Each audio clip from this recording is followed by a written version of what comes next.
Speaking out of Akron, Ohio, representing Team Popping the Boys, the headline god, Jeremy Lambert, and his co-host, speaking out of Atlanta, Georgia, representing more than one royal family, the king of indie viewing, Steven Jensen. And this is the Spotlight on Fightful. Welcome everyone to the Spotlight here on Fightful. I'm Jeremy Lambert. That is Steven Jensen. It is Thursday, January 15th, and shout out as always to Big Dick MLJ for the intro. We got plenty to talk about. The main thing to talk about is our long national American nightmare is over, and I can't wait to get into it. You're gonna call it that, Jensen? You call it the long national American nightmare is over? Yeah. Yes. Oh man. I mean, yeah, we'll get into that for sure. I don't know if you want to start there, but I know that I'm not going to sit here and start the show by talking trash about your Carolina Panthers. But I mean, no, I expected us to lose. We lost. I was rooting for him. I was rooting for him. So it's kind of a self-own if I even talk trash after kind of pulling for them. But it was competitive though. I mean, they were very much in it. Adam Thielen retired officially yesterday. So if you guys have been, following the show for really any length of time, I've always spoken very highly about Adam Thielen. He's one of my favorite football players in the history of me being a fan of football over the last, I'm 37. I've been watching football since I was probably nine years old or so. So, congratulations to Thielen on a great career. Kind of got a sour taste in my mouth a little bit because of how it ended. It kind of would have, in hindsight, especially you could have just went down with the ship. You would have had a beautiful send off in Minnesota, just like Harrison Smith and CJ Ham both did.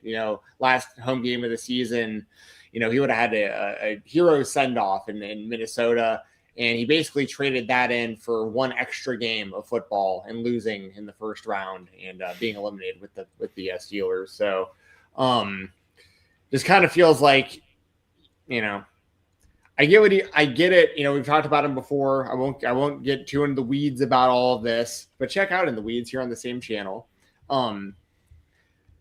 Thielen had I can't remember what it was. It was probably 13 seasons or something straight with the Vikings. Got drafted by them, didn't get drafted by them. He was an undrafted free agent who played for Mankato State University, which is a college in Minnesota. Made the practice squad, made the special teams, made his way into the receiver rotation, became a Pro Bowler, had a great career with the Minnesota Vikings. When he left to go to Carolina, it made sense for everybody involved. He felt like he was still a number one receiver and should get big pay. The Vikings weren't willing to do it because we had, of course, Justin Jefferson, Jordan Addison. So he left to Carolina, made good money, was the top receiver there for a couple seasons. Worked out for everyone. Brought him back, big homecoming this year. I was super stoked on it. And then, it's just kind of lame how, with 5 games left in the season, he basically asked to leave the team so he could go play somewhere else where he thought he could win. And like I said, kind of traded away, at the end of the day, he's still going to get in the Vikings Ring of Honor. I don't know if he'll be a Hall of Fame level player. Harrison Smith will be. I'm confident about that. But Adam Thielen, at the very least, is going to be coming back to Minnesota. He'll probably sign one of those, one-day deals and, go in, as a Viking into their Ring of Honor and everything like that. So he'll still have his moment and he'll come back and blow the horn before the game and stuff like that. So it's not like Thielen, it just kind of ended weird. But yeah, that's pretty much everything football related, I guess, kind of that I've been interested in. And yeah. I don't know if you have any thoughts on that, any thoughts on what's going on in sports in general, or do you want to just get right into – I'm trying to prolong the Cody roasting that I know is inevitably going to be happening. By the way, everybody, our good friend Mose, John Mosley, Jumpin' Johnny Mosley, whatever you want to call him, now a official, part of the rotation on the GCW commentary team. He should be joining us in an hour or so, maybe 45 minutes, something like that. So to make sure to plug that for y'all. Stick around for our conversation with our buddy Mose. Out of the games this weekend, the first 4 were excellent. The last 2 sucked, but the first 4 were great. I didn't expect the Panthers to win. I mean, I picked the Rams to go to the Super Bowl, so again, I was not expecting the Panthers to win at all. I was glad that they made it competitive. I was a little disappointed when they did lose because, you know, you're right there at that point. You know, had they got blown out, it was like, all right, cool, I expected that. But like being ahead with a minute remaining and then Stafford leading the drive, like it was disappointing. But fans who know or friends who watch the show who know my sports fandom and how I typically act when my team loses or gets eliminated, there was none of that. We're ultra depressed. No, people know the story after the NBA Finals, Game 1. This is just Game 1. Mind you, there's still, you know, we still need to lose 3 more times. I walked the streets for like 2 hours, and I told my wife, like, if a car hit me, like, I would have felt better than I felt after watching that game. Like, usually when my team loses, I do not take it very well, especially in the playoffs. So had a great conversation with Eddie Kingston about that. If you want to go back and watch our interview with Eddie Kingston, he's very much the same way. He's like, yeah, shotgun blast to the face would feel better than like watching the Knicks lose. Like, yeah, now we're talking, Eddie. Well, in a game that matters, like the finals or the championship or whatever. Right. I mean, I haven't even tasted that with my Vikings my entire life. They never made the Super Bowl, so I can't even like. Oh yeah, when the Panthers lost. Well, I shouldn't say that. I have felt that when Cody lost WrestleMania 39, but we went through all of that, you know, as it happened in real time here on the show, 3 years ago or whatever. Yeah, when the Panthers lost in the Super Bowl, the first time I didn't take it great, the Delhomme game, but I was a little bit younger. I was with my parents watching that, but that was still a tough one. I'm pretty sure I didn't react too well to that, and I don't think we were really favored in that game. That was like, oh, this is cool. Like, we're here. Let's hopefully we can make this happen, kind of thing. The second time was not good. There was a lot more that went into that game. Yeah. We were 15-1 that season. Our only loss was like late in the year, where like we clearly didn't like care all that much at that point. So yeah, that one was rough. But there was a lot of personal stuff going on that night too, which didn't help matters, honestly. So yeah, I don't take losses well. I was fine when they lost this game. Like, I was a little dejected. I was like, man, like this sucks. Was hoping they would win, but yeah, didn't need to walk the streets for 3 hours after that one. But now there's going to be expectations next year, and so now next year might after a playoff loss might need some street walking. Yeah, we'll see. Like I said before, I think you guys are in pretty good shape going into next year, as long as Bryce Young just keeps like getting better, and the young team you have keeps getting better around him. I think Leggett, I want to say about, by the way, Leggett cost me a ton of money because you by like. Oh, I could have told you, dude. You should have asked me about him. Yeah, no, I know about him. I'm very aware of him. But like his lines are always so low, and because he's not good. But I mean, ultimately, you're right. Because I want to say he needed like 11 receiving yards and got 9 in like the first quarter, and then like dropped 2 passes or something throughout the game that like totally would have had it. And it's like it was the difference of like probably like $700 for me. Like it was like 2 yards. Like, come on, dude, just catch the ball. That's always the worst, when you just miss like a big hit by like a yard or like an assist. And everyone else hits early. Everyone else is like, before like the first half's over, it's like all greens, and then like this one dude, it's like, just get 2 more yards in the next 3 quarters, please. Nothing. And they didn't even put him in at the end of the game. They had the dude but to be fair, the dude who dropped the first down pass, like number 15 or whoever he was. Yeah, Jimmy Horn. Like, that's where Leggett would have probably been playing. No. Yeah, but he would have dropped it too. Okay, well, I mean, I'm just saying, like Leggett's not even on the field, and then the other guy drops the ball. The only other guy not on my line was probably Jimmy Horn. Jimmy Horn is first name? Yeah, Jimmy Horn Jr. Yeah, he either would have dropped the ball or he wouldn't have gotten open to catch the ball anyway. Leggett's, he's just, I didn't love him coming out of college because he had just one good year, and I don't think a receiver having one good year is worth like a first round pick. I understood why they went receiver, but there were so many good receivers in that class, and it felt like they were just like reaching for a receiver because they needed one. And so it's like, well, he's the best guy left, so let's get him. And I mean, he wasn't great his rookie year, and that's why they drafted Tedro McMillan this past year, and he's fantastic. He's very good. I think he's going to be a stud. And then, the hope was like he was kind of okay as a rookie, but he just dropped too many big passes. And the hope was like, okay, well, as the second receiver with McMillan, like hopefully it comes around. His football IQ is just very low. And it happens sometimes. He doesn't create separation. And that's why Jalen Coker's getting the majority of the snaps. And now Legette's going to go into next year, if he's on the team, as the third receiver. He's just, I could have warned you. I don't care what his line is. Don't do it. It's interesting that some of those guys, like, I want to say, I feel bad if I'm wrong about who I'm talking about. I'm almost positive when Cordero Patterson was in Minnesota, he was like known for like, he had like incredible athleticism and like, he was a great kick returner. And for whatever reason, like his IQ when it came to like running the routes, he just wasn't a good route runner. So like he just did not work out as a wide receiver. But then when we let him go and he wound up in like Atlanta, they just started handing him the ball as a running back. And he actually had a pretty good career. And it was just like we were using him wrong ultimately. But it's just interesting sometimes these guys who are like studs at all these other positions, just for whatever reason, it's just the scheme or the routes or whatever, they can't, it just doesn't click. And for whatever reason for him, because now you're 2 years in with him, and he was a first round draft pick, right? Yeah, first round. Yeah, interesting. Well, I think the rest of the team's looking pretty solid. You guys are going to need to get more defensive players and all that stuff, but it's whatever. Yeah, you're a contending team at least now.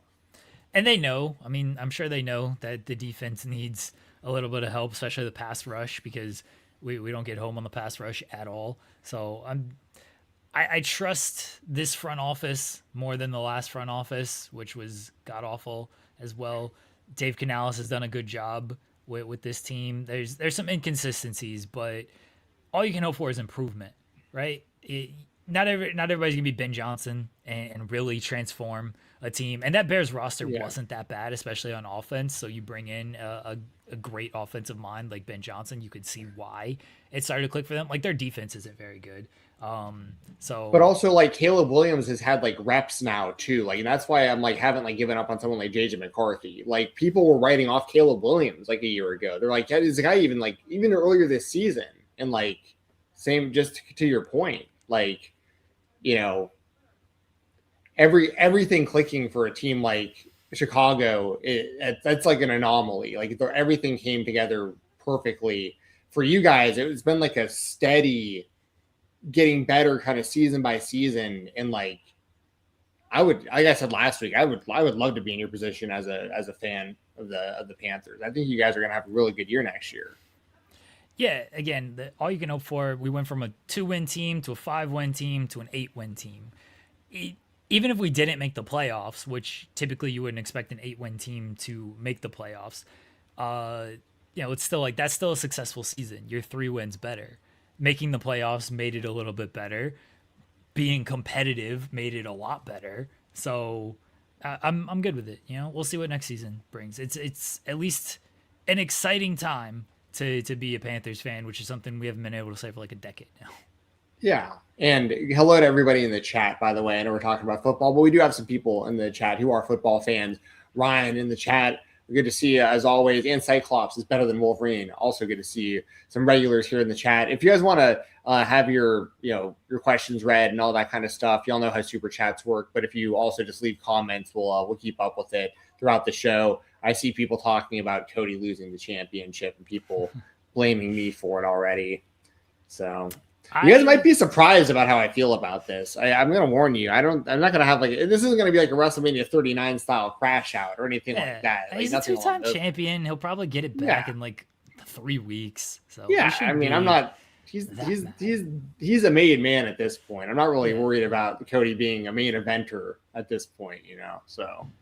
Ryan mentions he's a 49ers fan. I'm pulling for them. I'm pulling for McCaffrey. I'll always have a special place for McCaffrey for all that he did in Carolina, and what a player Christian McCaffrey is. Incredible. So I'm pulling for the Niners because of him. So I hope they're so banged up. Like I don't know how they're gonna pull it off, but Kyle Shanahan's really good, and they somehow find a way.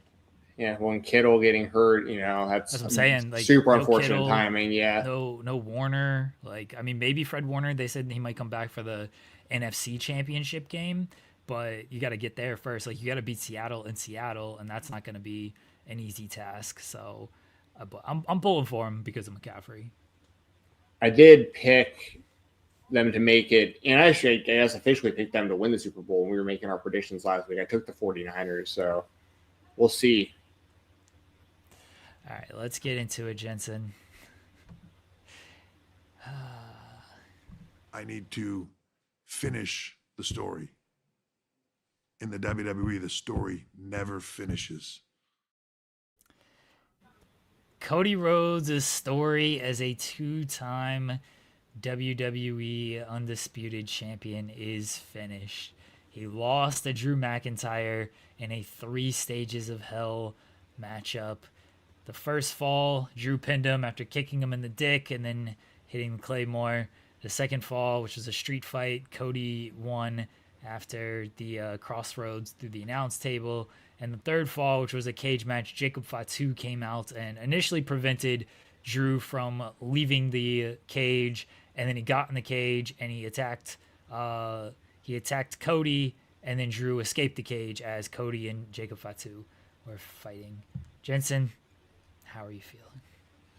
So, I mean, I will say I was pretty shocked that they actually made the title change on like a pre-recorded SmackDown. Like, because like the news got out there. Obviously, a lot of people have ways of watching it live, and people are seeing clips and updates online and stuff. So a lot of people, of course, knew it was happening in real time. But like, that's how I found out. I was just scrolling Twitter and forgot that it was even like happening yet. And I'm scrolling by and I'm like, no way, Cody actually lost the title on this show. Because I remember saying last week we were doing like kind of like a preview for it. I was like, I really felt like there was no way they would do it on. The one thing though was like we both agreed that they had put Drew McIntyre in a spot where like if he didn't win, it was going to be really, really bad for him. So like, so from that aspect, I wasn't surprised. Well, I can't say I wasn't surprised. I'm still surprised that they did it, especially this close to WrestleMania. But like you said, we still have time to get the title back onto Cody. I will say, I even said this last week. Like if I had to choose anyone else except for Cody to be the WWE champion, like if it was like gun to my head, Cody has to lose. It's got to be someone else. It's a Bret Hart situation where he's about to leave and go to the rival company, and like we got to get this belt off Cody. It's got to be someone else. Drew McIntyre would be my choice. Like I completely get why he's in the position that he's in. He checks every single box you would want out of a professional wrestler.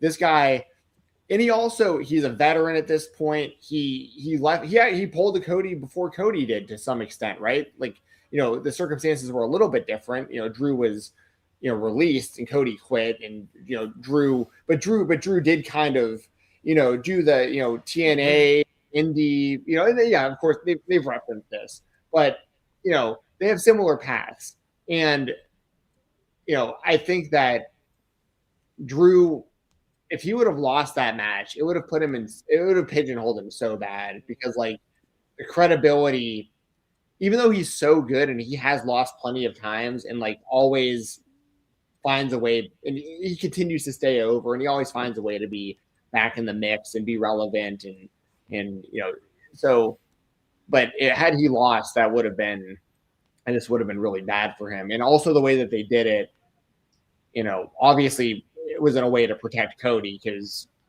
like he him losing the championship, him losing it the way that he did is very different than being pinned or submitted for the championship. Like, he got beat almost on a technicality because he was fighting someone else and the champion fell out of the door, or, fell to the floor out of the cage. Well, Drew was gonna win anyway if Jacob didn't initially show up. Okay. So fair, but you know what I'm saying? Like, the visual and everything they're gonna play up is that Jacob cost Cody the championship. Yes. So Drew was already going to win if Jacob didn't show up. But yeah, I know the thing was like, oh, we used Jacob to effectively protect the finish and protect Cody and everything. Like, obviously they were going to protect Cody. It was escape the cage. Even if like Drew would like laid him out or whatever, if it's escape the cage, like that's protecting the guy who is losing in the match. Pinfall is pinfall. Like that, okay, you're going to beat the guy. Like, oh, I left the cage because you were, I guess, down. Like, that's a lame visual anyway. So yeah, escape the cage was always going to be some type of protection. I agree 100%. And I also don't even like that you can win that way. Escape the cage is stupid. Sure. Yeah. Especially through the door.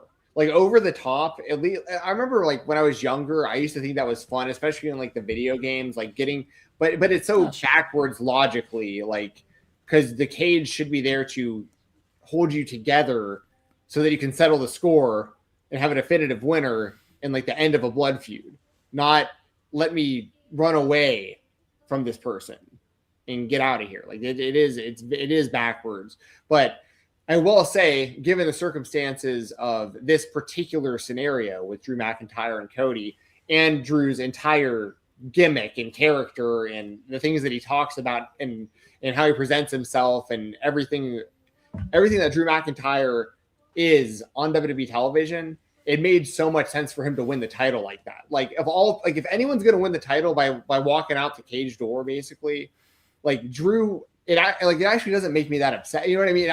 They actually made sense of all of this, in my opinion. I don't like Cody losing. I want Cody to be the champion always. Like, that's obvious. I'm the most biased fan of all time. I do not hide that. But I think that this is good for Drew. It shakes up the road to WrestleMania. It shakes up what could maybe happen at the Royal Rumble and stuff like that. And, it makes things more interesting heading into this. And obviously, like we both said, Cody's going to get the title back. I'd imagine he'll get it back before WrestleMania. And if not, he'll get it back at some point. Or what I would prefer, honestly, at some point soon, I want to see him over on Raw on Netflix. Like, I would prefer, because I just, me personally, I prefer to watch, like, if I'm going to watch wrestling weekly, I'm always, since I was 6 years old, I've been in the habit of watching wrestling on Monday nights, so it's like, I want Cody on that show because it's just more convenient for me. Obviously we're living in a different world. Netflix, you can watch it on demand. I get all that stuff, but like, I just, I prefer Cody on Raw, honestly. He's been on SmackDown for a long time now. So go for that other championship. I was telling, by the way, why did you text me asking me about Roman? It was me and SP3. We were doing In the Weeds. And, the report was that Cody and Roman is no longer the plan for WrestleMania, Cody and Roman 3.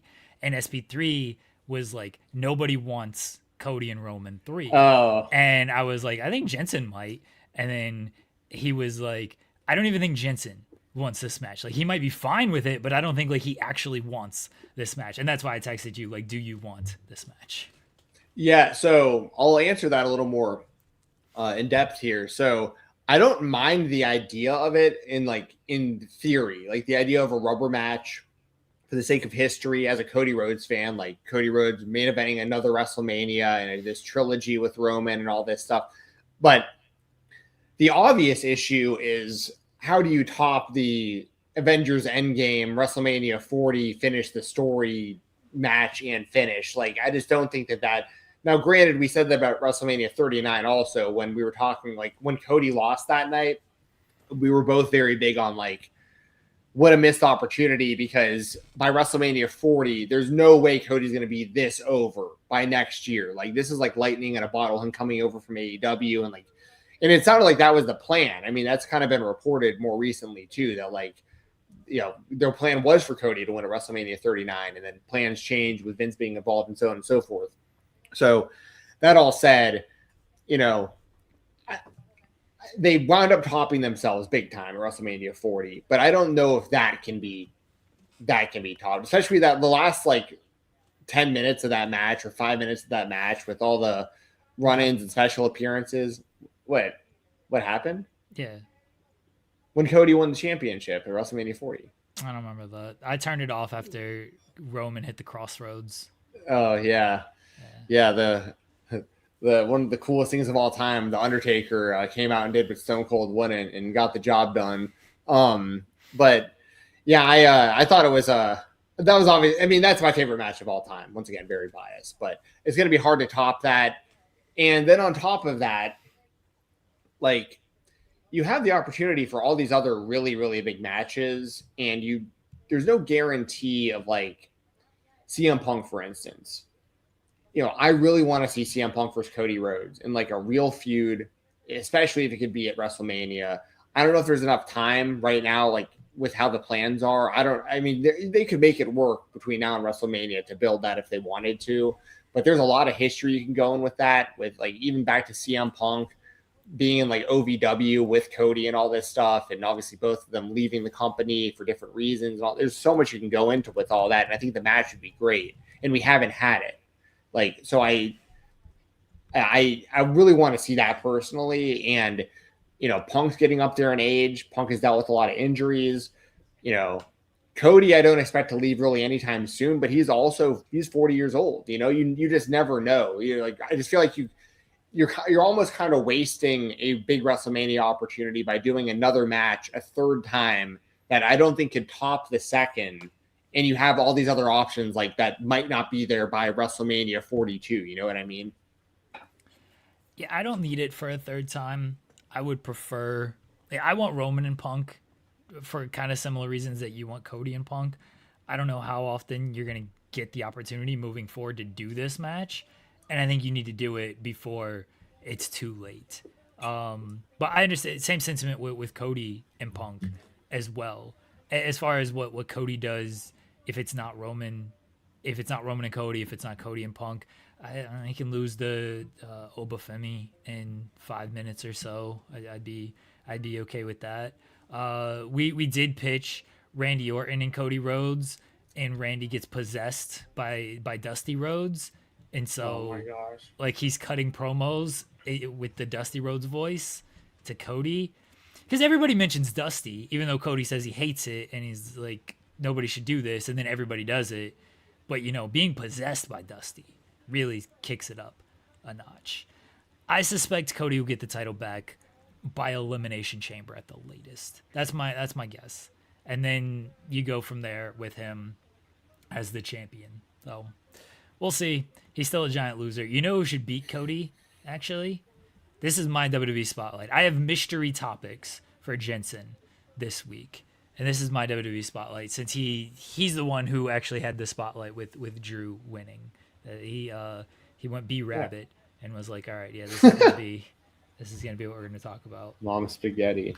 Yes. So my WWE Spotlight is Powerhouse Hobbs coming to WWE, and maybe he should just beat Cody, and tie that immediately to him beating Cody. I thought it's enough of a spotlight. Powerhouse Hobbs coming to WWE. Powerhouse Hobbs tie it to Cody. Comes to WWE, and he beats Cody Rhodes in his first match in the company and makes an immediate statement. That's my spotlight. That's literally your plan for everybody. You just said that about Obafemi also. Who else you want to add to that list, Jeremy? This is just who else is up and coming? Javon Evans. We got Ricky Saints. They've got history. Yeah. Ethan Page. We got a bunch of guys. Just have Cody lose to all these up and comers. Yes. I like that I'm calling Ricky Saints and Ethan Page up and comers. They've been around forever. But he should actually, you know what should happen is all the people you just mentioned, throw in Sean Spears as well, throw in Jade Cargill as well. All the people that have, come from AEW, they should all just beat Cody, and they should blame him because when he left, their career started to tank in AEW, and so they blame him for it, and so they just beat him because of it. That's my pitch. Okay, so now I can circle this back around to actually taking pieces of what you just said and actually implementing it into something productive here when it comes to the Powerhouse Hobbs conversation. I do think that Cody having ties to AEW probably did help Powerhouse Hobbs make the decision to not stay with AEW. I also think that Powerhouse Hobbs I say the same thing about CM Punk, because CM Punk, I remember, has publicly talked about Powerhouse Hobbs specifically as somebody he saw a lot of potential in when he was in AEW. That was Punk's first television match. That was Grand Slam Rampage, where Punk's first TV match. He obviously did the match against Darby as his first match back, but his first TV match was Hobbs. So there you go. I think that obviously Hobbs has connections to people who can definitely, I'm not saying obviously anyone who's tight with Cody Rhodes is going to just get a job in the WWE, but obviously it's incredibly helpful for Hobbs to have a connection there with some of those people and to be able to speak to them and see if there's interest there, or if they think it's a good idea. People who kind of mentored him really early on now in really good positions in this company. And I would absolutely use that as a resource of advice if I was him. And then they can put in a good word also. If anyone's on the fence about anything, hey, you've worked with this guy, what do you think? Oh yeah, this or that. I think you should sign him. So I think that this is going to be a good thing for Hobbs. I think it was inevitable. I think that this is part of it's a mixed bag of issues for AEW when it comes to something like this. On one hand, I think there's going to be people that no matter what, no matter how good AEW is to them, and I'm not saying that Hobbs was treated particularly well. There was a lot of weird, the QTV stuff, and they didn't really do anything with him with Team Taz they really should have. It's TNT title reign was super short. The thing was him and Wardlow. There was a lot of stop and starts with Powerhouse. He had a good thing going with the ops, but inevitably there are people who are just going to want to test free agency, and especially are going to want to try their hand, give it a shot in the WWE. And there honestly may have been nothing that AEW and Tony Khan could have done or offered that could have kept him there. So Sean said this on the show today, is that Tony Khan did not let Hobbs go. This was not okay, we'll see you later. We're not going to try to do anything. Tony Khan, there was a very good offer for Hobbs, and he decided, I believe it. No, I want to go to WWE. So yeah, this was not okay, we're sad to lose you, but we understand. He wanted to keep Hobbs based on the offer that was made. And I have not kept up with this. I'm glad to hear that, but I would also imagine, and there's probably no way of actually knowing this, but I would imagine that whatever WWE is going to give him is probably significantly less than what AEW is going to money wise.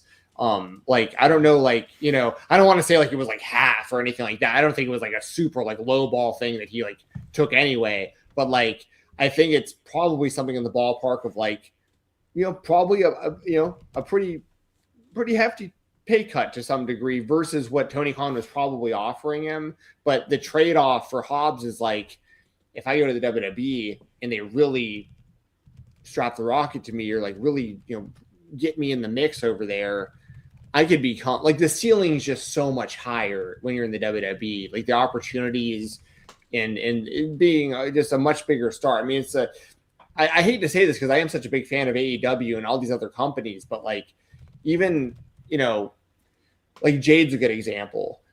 Living in Atlanta, I know that Jade she's like recognizable. Like she looks like a star. Like you see her like walking around and like you can tell she's somebody.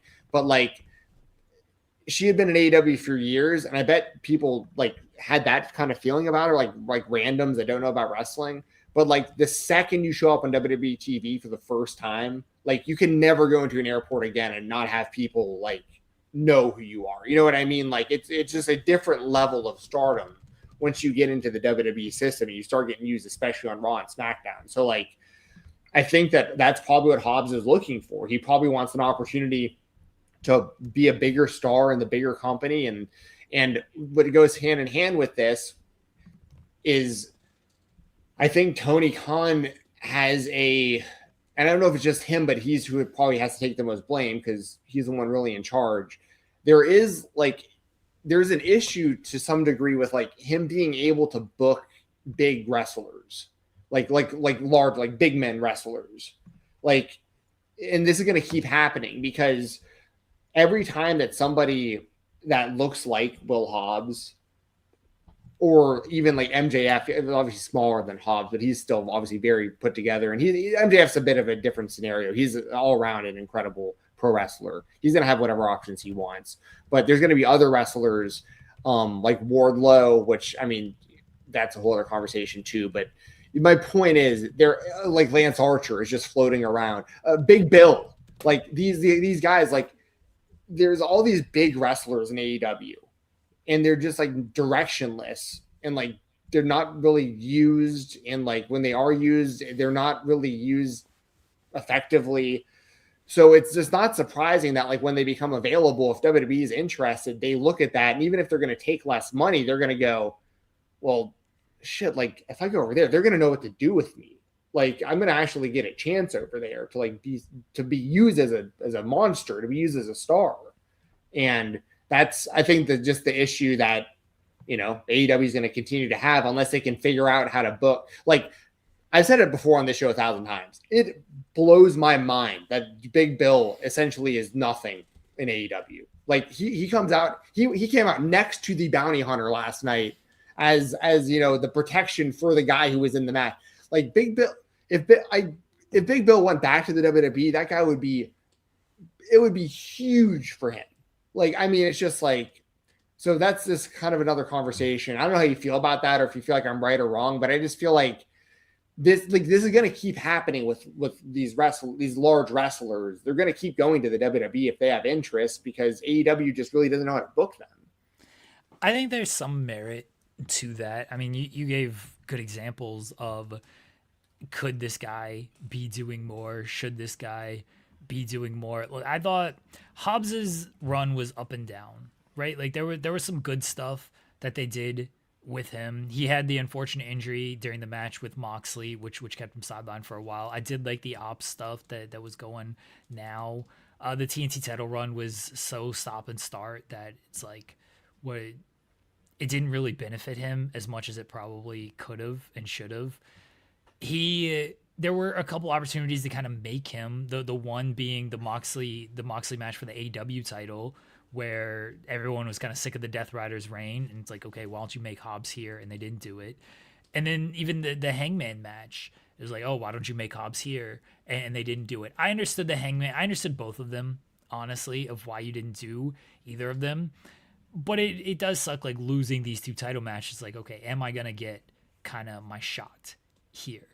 And then, yeah, other big guys. Wardlow's an odd case because some of that's on the booking, some of it's on his inability to stay healthy. That's very fair. Yes.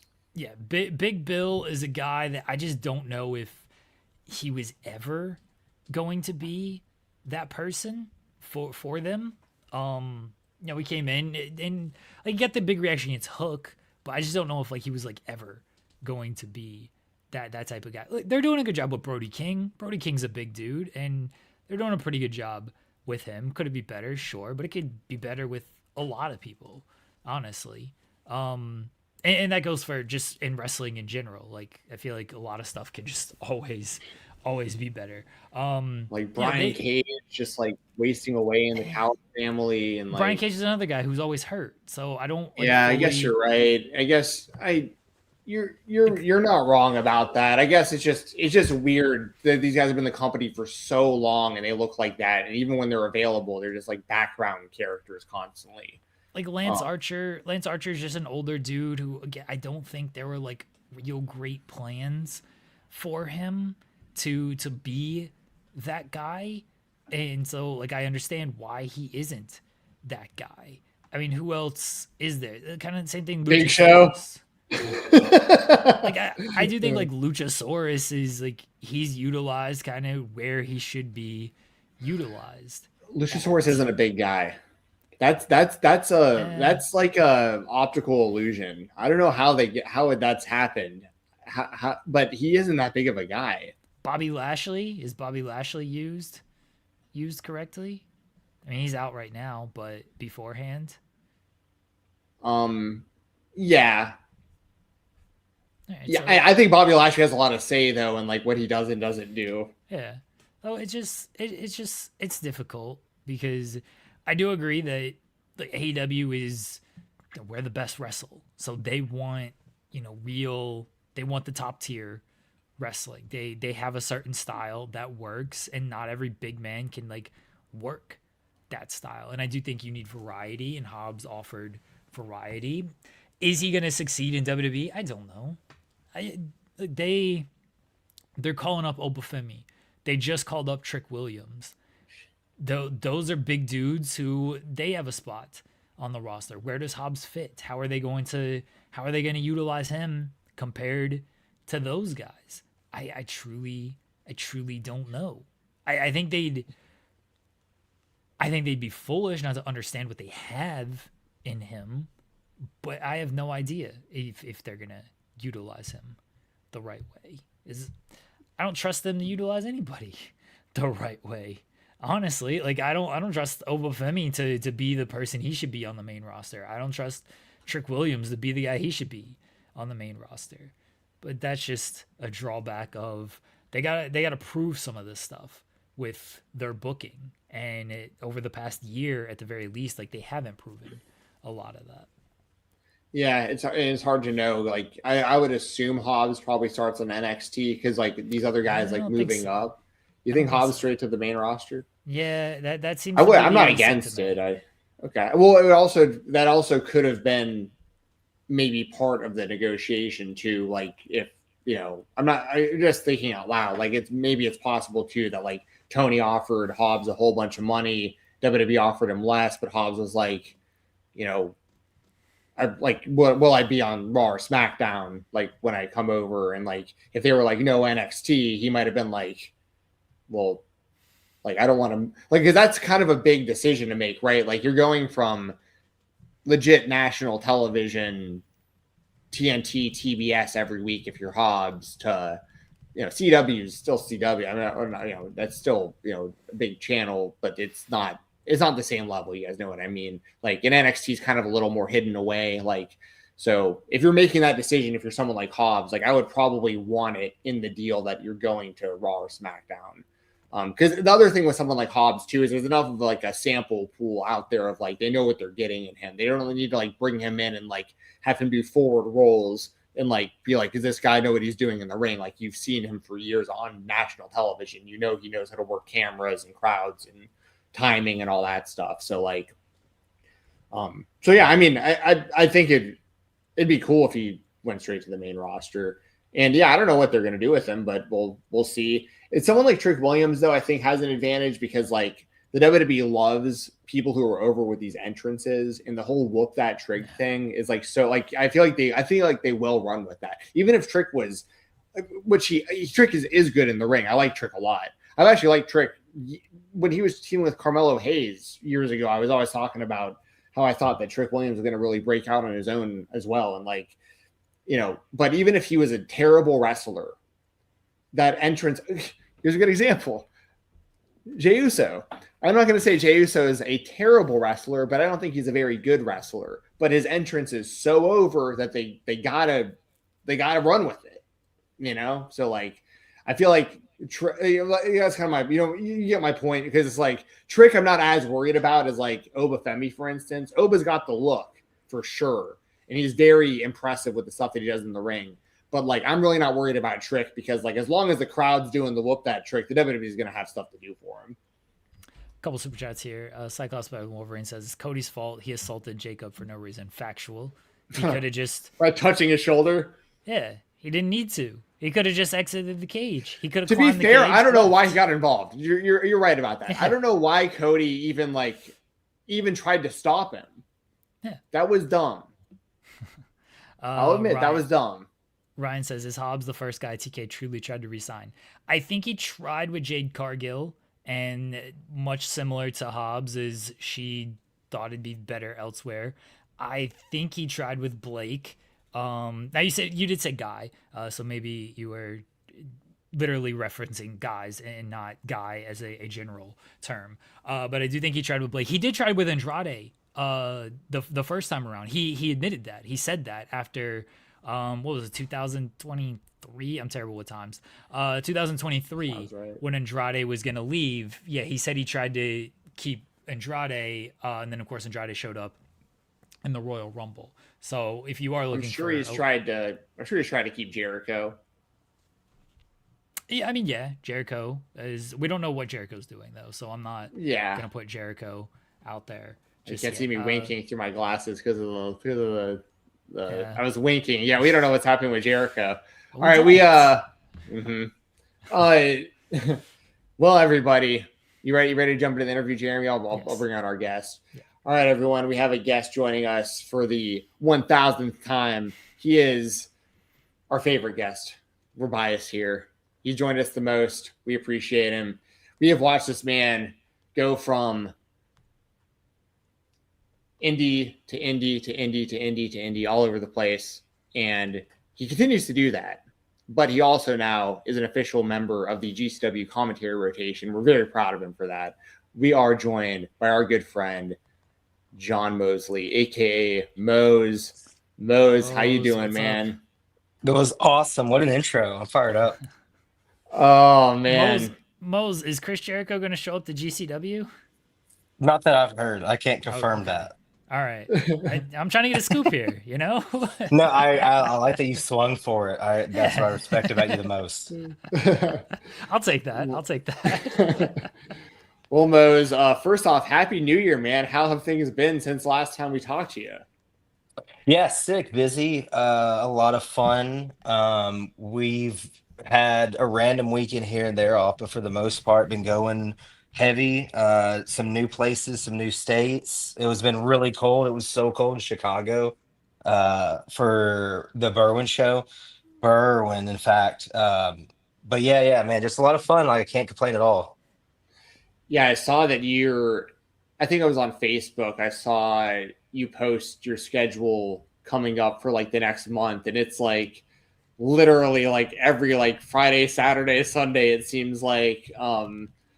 Cause what I respect so much about the grind of what you're doing, and I know that it doesn't go unnoticed throughout like the entire wrestling scene. Everyone who knows you at this point would agree, I'm sure. Like, the grind that you're on is insane to me, because like if you were just doing like GCW alone, that'd still be like a lot of travel and like a lot of stress and like, show and a lot of research, like, because you got to like know about the wrestlers you're talking about, and like, and it's like, if it was that alone, it'd be a lot. But like, you didn't stop doing these indie shows either. Like, you're still doing TWE, you're still at Action, like you're still all over the places you're a regular at. So how have you been able to just balance all this stuff, and just how does it feel to be just on such a grind right now?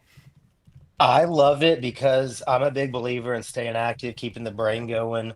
Done a lot of damage to the brain over the years. So I love that I can keep active. And like you're saying, stories, for story stuff, man, like, I think this will be I don't want to get this wrong, but I want to say year maybe 8 at TWE for me out of, I believe, 12. I've been there, more than like more than half of what they've been. So very proud of that. So that's sick seeing kind of now where like an Aaron Wade is seeing, like Jameson Shook, who when I started there, I think Jameson was probably in high school or even before, and now obviously Shook's everywhere. So I love staying busy. You know what I'm saying? I love just keeping active on the mic.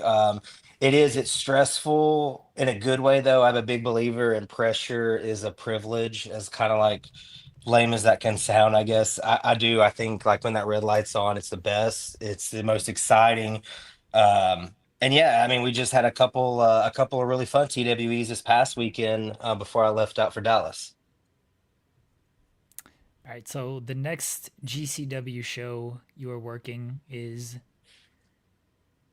I'm gonna let you finish the sentence. Oh, sorry, All right. I was like on the edge of Yeah, my sorry. seat. I was like, it's Saturday in Dallas, Okay. live on Triller TV Plus, 8 Eastern, I believe. Maybe I should double check that. I think it's 8 Eastern.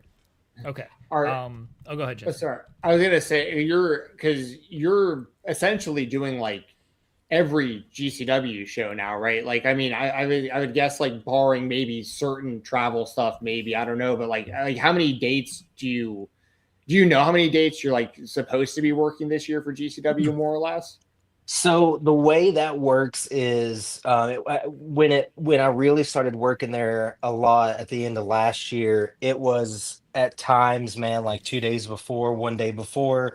Everybody's schedule was crazy, and Emil would always holler at me. He's the one that thought about me homecoming weekend when people were out of town, people couldn't make it. It was one of those like he was looking deep, deep in the bench, like we need somebody. And I want to say that was maybe on like 10 days, 2 weeks, somewhere in there notice, which, that's like in wrestling or show business, like 2 weeks is actually kind of a lifetime for some places, no joke. Like again, the idea of getting a booking on a day or two notice happens semi regularly. So that was like okay, and then Emil saw that like I was down to clown with whatever he gave me. If it was, I told him that weekend, so I didn't know what to expect. I just knew I was doing something, and then I wound up doing you know that whole weekend. I got to call some really cool stuff, obviously Gage and stuff like that. That like it was a dream come true. It was what I used to think about, like the goal. You know what I'm saying? I'm a big goal guy, even though I've been blessed to hit a lot of like the cool wrestling stuff I wanted to. It definitely was like if I could work into GCW and be on some of those shows with some of those matches, you know what I'm saying? Like that's the dream. And yeah, so right now I'm on pretty much everything GCW through I want to say like March, April. Like I know I'm doing it's Louisville, Ohio, Chicago in early March. I'm on the Philly show 131. I'm doing something, I don't know what, but I'm doing something on the Orange Crush show February 1st in New York City that it's GCW/JCW. So yeah, I mean, kind of like basically when I was hitting, Alaska and basically told him anytime you could use me, let me know. And sometimes it was on 2 weeks notice, sometimes it was 2 days notice, but I made it work. And that's kind of where we're at now. Like, and I want to shout out real quick, obviously Emil and Dave Prazak and Veda, Jordan Castle. Like, it's they've been very giving with me to kind of hop in and yeah, like they've been super cool. Sorry, I got one more follow up, Jeremy. I don't want to cut you, but I don't want to forget to ask this because I was going to ask you this and you led right into it. So I was curious about how that worked with you getting in that rotation because, like, for instance, like years back, they had like Kevin Gill was like a regular, and then he just like disappeared, right? And everyone was kind of confused about that. I was like, where'd he go? And then, but when you think about it, it's also like, well, they have kind of a cast of people. Like Emil's a staple, and Emil's like you are. He can do commentary, he can do ring announcing. Sometimes he's literally bouncing back and doing both. You're one of the few people who can actually appreciate, like you've done that yourself so many times. But like you mentioned, like Jordan Castle and Dave Frazak and these others who are also regulars. Of course, Brett Lauderdale pops in, other wrestlers will pop in and stuff like that. But like to me, from like outside looking in, it didn't seem like GCW was like looking for another commentator. And that's what I thought was so cool about how you've become a part of this is like, I feel like you filled a position that they weren't even looking for, but it's like, okay, this makes sense. We just got to keep going with this. Yeah, I mean, I don't think that's totally wrong at all. I know basically with Brett, my thing is I'm trying to be helpful slash just stay out of your way. Like if there's something I can help with, I'm gonna but if it's not, and I know my limitations, I know what I'm good at, I know what I'm not.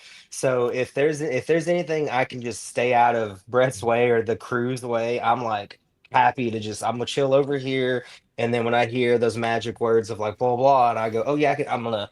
So my whole thing was like whatever Emil says. Like I said, sometimes it would be a couple matches. Obviously, a lot of that falls on Emil. I mean, again, he didn't have to give me kind of everything he has. It'd been easy for someone because he does do ring announcing and commentary well, and obviously more. I mean, he does so much behind the scenes and during the show, and he wears a lot of hats. So I know that he trusts me because I've been in those positions now where you're right, like. For a chunk of that audience that may not have been familiar with me, they're going like, who is this guy, and like why is it kind of he's just kind of like driving the car for a few minutes during this super big homecoming weekend, which was something I thought about going in a little bit, but you know what I mean, like you just got to go with it. Thankfully it's something I think I do kind of like in my own way. The thing about GCW commentary is because of all that roster you talked about, because of they have all these people that fit so many different aspects of commentary. They can tell these different stories and this, that, and the other. And the way I do story tell slash kind of like, I mean, you guys know my commentary, like whatever that thing that I do that I just kind of trust now and lean into, it's fit. And a lot of like I've gotten a lot of good feedback from GCW fans and all that, which has been really cool because it is, man, like that's a fan base where if they hate you, you're gonna feel that. Are you doing commentary for Action Death Valley Days? So no, I will actually be doing the Northeast. It's Rochester and Hartford GCW that weekend. Okay. Yeah, yeah. Basically, it was one of those again, like uh, people are out of town, and it's like I kind of am needed in a weird way. Kind of needed more there because of at least some of the plans I know of who might be doing some commentary and whatnot with that weekend with Action and that weekend, the Death Valley weekend. I think there's some cool people that you may or may not hear on commentary that you may not always get to hear. So I think it just made it where it was that. I mean, I wish I could be in both places at once. But it's definitely kind of like as much as I've been doing. When the bat signal, when Emil's like, "Hey man, there's gonna be plenty of room for you this weekend." Uh, you know, I had to be like, "Okay, I just saw Carmelenko got announced for that, and I was like, yeah." oh shit. So, Oh, yeah, see, that's another one. Like, I don't hear about a lot of their shows until we get closer to like this. I found out about that a little bit ago, and I was like, bro, internet's gonna blow up when that drops. yeah, yeah. I saw that they made that announcement yesterday, and I was like, oh man, they're Carmelenko? They got him coming to this show? I was like, let's go. For those that don't know, Carmelenko wrestled in Japan in Battle Arts many, many years ago. He hasn't wrestled like regularly since like the early 2000s, Yeah, I yeah, believe. And also but he did MMA as well. He actually fought Vanderlei Silva in Pride right. during the early days of Pride. So yeah, he was involved in the early days of Pride. So for those that don't know, Carmelenko, very, very old school shuto box kind of guy out there. So yeah, I'm looking forward to that was just a cool announcement when they made that. What's been your favorite? You can't go Gage at Homecoming because I feel like that's an easy one. But what's been your favorite moment so far on commentary?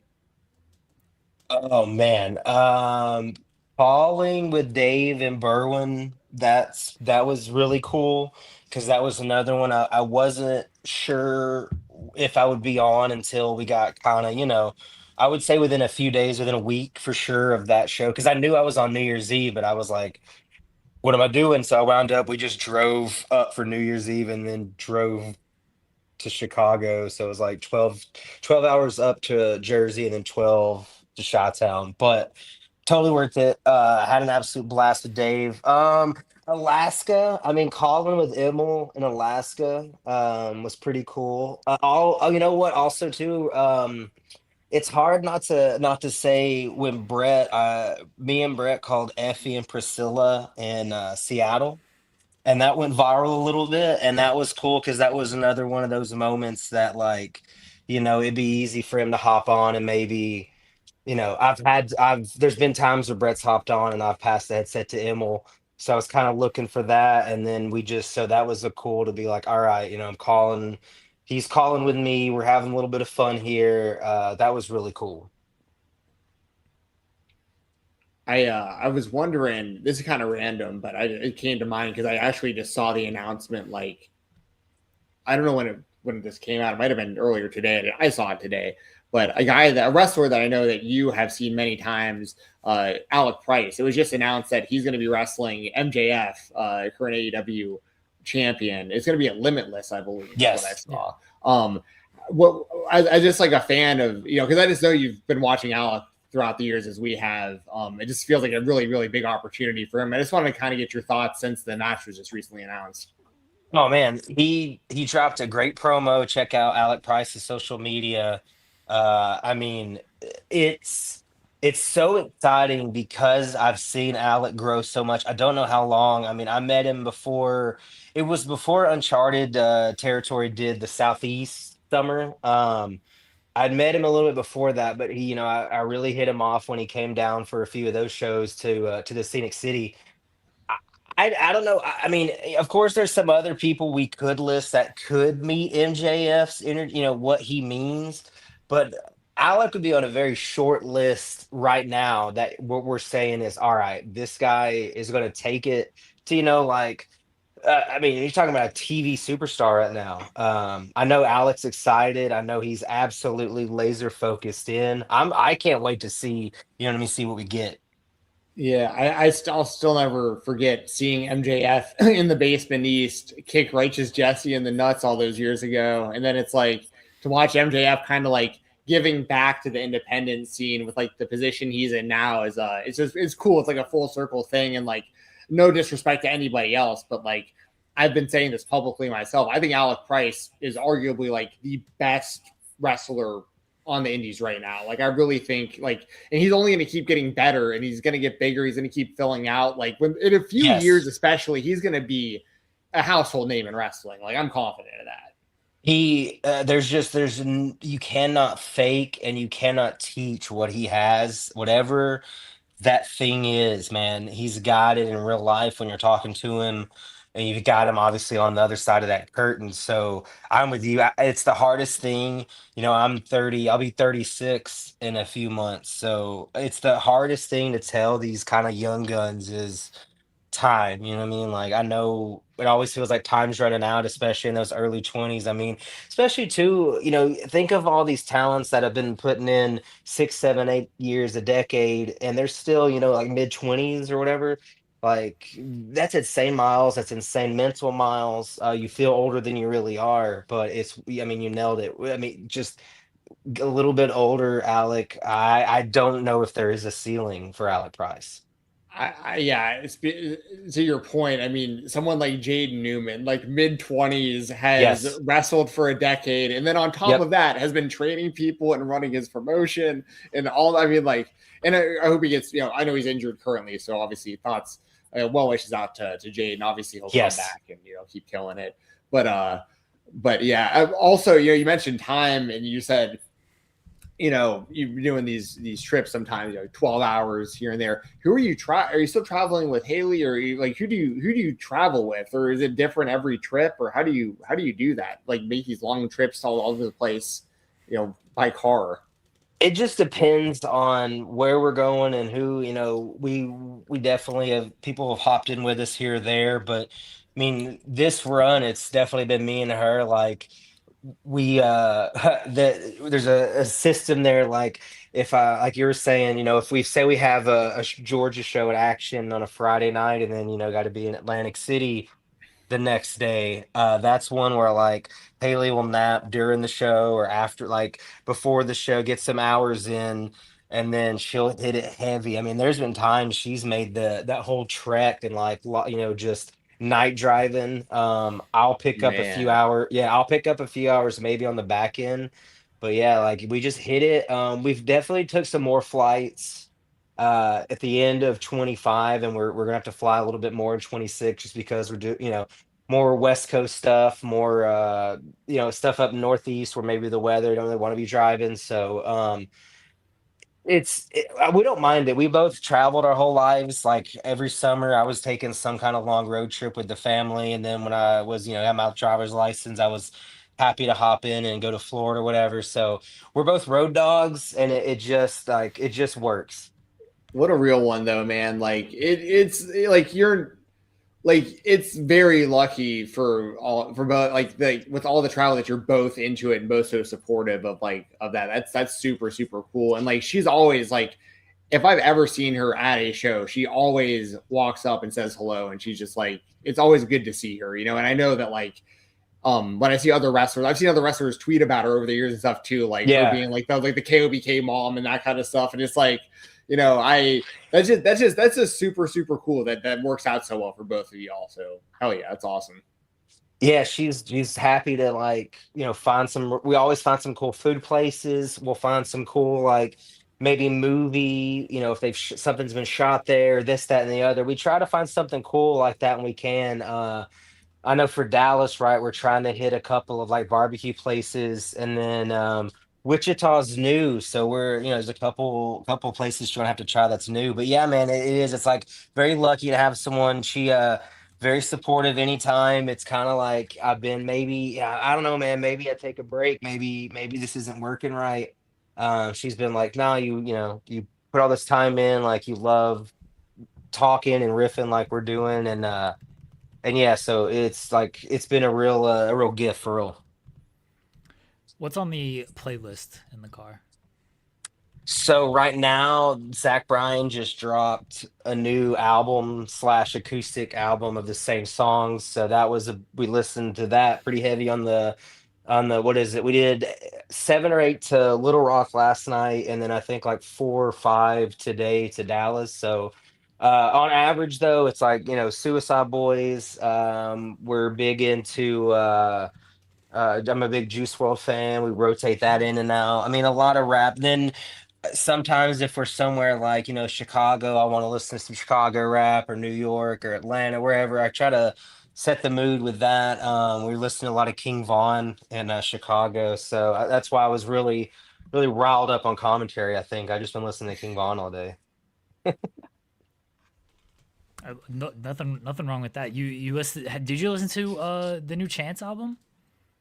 No, I haven't. See, that's like the bad thing about a bad thing about me is I'm a big playlist guy. So like I'll make an insane playlist, and then we'll listen to that heavy for a minute because I'm talking like days of songs that I'll shuffle. And then I'll look back and go, oh man, I've missed, this and that's came out. Unless it's like I got listened to Suicide Boys right when it dropped, Zach Bryan right when it dropped. Anything CJ Lawler tells me to listen to, I'll try. Hmm. But no, I've got to catch up. I've got to listen to it. Yeah, it was a return to form Okay, from good. I know Chance. So I've heard good things. yeah, it was definitely after his last one wasn't great. Even he admitted like, yeah, wasn't my best effort there. But this one was definitely a lot better. So let me know what you think when you do listen to it. He had a rough few years, it sounded like. So Yeah, he's going through some yeah. personal stuff. Yeah, So so it let's happens. all do we're all do one bad rap album, I think. One bad album. Yeah. I don't know a ton about the Suicide Boys, but I know they've had songs with Tara Reid. Do you know about Yeah, Tara Reid at all? I do. Yeah. I do. Yes. I enjoy the Suicide Boys quite a bit. They're one of the few we go to their big concert, Grade A, every year. One of the few that we get out for because it is, and they just dropped recently, and it was kind of a quote unquote return to form. If you like their kind of like stuff from 8 years ago ish, they're more mixtape sound. So that was kind of hot in the group chat for a minute. Yeah, I'm a big fan. If you haven't listened to Suicide Boys and you're kind of into some trappy, weird horror beats, let's go. That's the place. I have heard some of their music. I mean, like I've mainly listened to it when I've been like on like a road trip to like go to the Right. casino, and I just have like an open road, and I'm just like blasting my speakers. I'm like, this, like I can just like Yes. zone out and listen to that. And I'm a big Tara Reid fan because Yep. I'm a fan of he was a big internet star, the Asa dude, and all that stuff back in the day on TikTok. And anyway, the guy who's Tara Reid is also Getter, and he's an actor and YouTuber and all this stuff. Anyway, I was a fan of his as like a YouTube comedian, basically. And then I found out had this whole separate rap career, and he was doing songs with the Suicide Boys, and I was like, this is crazy. Like, and then Crazy. like, yeah, but it's I could see like I get it. Like it is pretty catchy. Like the songs that I have It is heard. catchy. Yeah, They yeah, had a that's couple on cool. TikTok too, kind of blow up, which that was weird. Like one year, you just felt the switch when you went to the show. It went from like kind of this vibe to the next year. You were like, dude, I might be the like everybody here is 12 years younger than me. How do they know the Suicide Boys? I don't have TikTok, and then I found out, oh, it just blew up on TikTok. Couple songs. Boy, were they surprised with the show they got. Oh, that's fun. You didn't do the Gathering of the Juggalos, did you?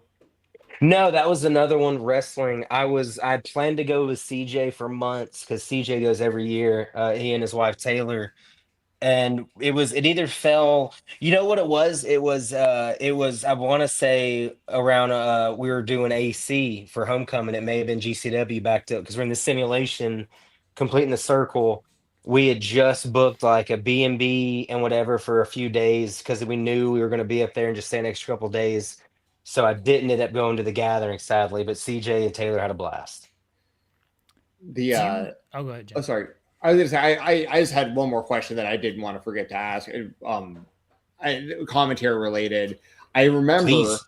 um, years ago when me and you used to do a MMA show together, and we used to do these. We call them like the dark match, basically like conversations. We had the unrecorded conversations that no one has, that no one should ever hear, where we talked about a lot of inside baseball stuff. And I remember then, and this isn't saying anything, this isn't saying any secrets, but you were saying back then you were like really into the idea of like I would really like to get more into like being able to call more death matches. Like you Yeah. really wanted to, and now you've done the NGI. What I mean, what's the feeling? I mean, because that's got to be such like a goal accomplished moment for you. It feels like. Yo, it's funny you say that because I talked to Emil about just that after that show that night. Because I was almost begging like promotions around me back home. I was sending messages, you know what I'm saying? I mean, I'm trying. Come on, like I'll do what like just I'm itching, to call death matches and um it just never came to be. And I remember showing up on that day was again, I knew I was doing something. I knew Matt was going to be doing commentary a little bit, but I didn't know what.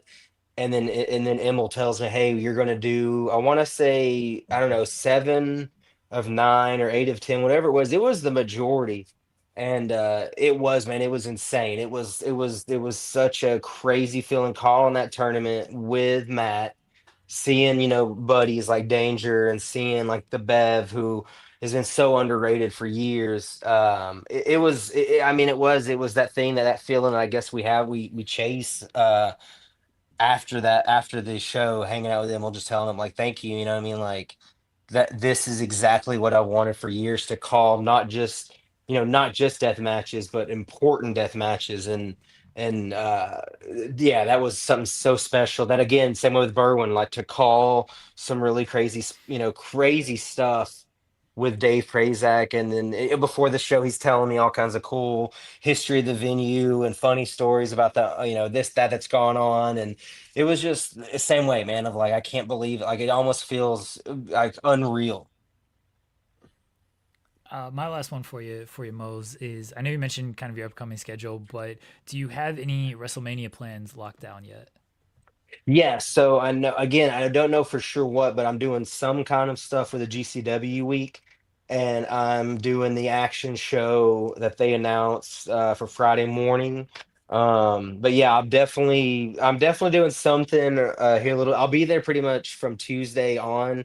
I don't know what all. Basically, I'll just be kind of hanging out, being plugged in here and there wherever they need me, kind of thing for the GCW side.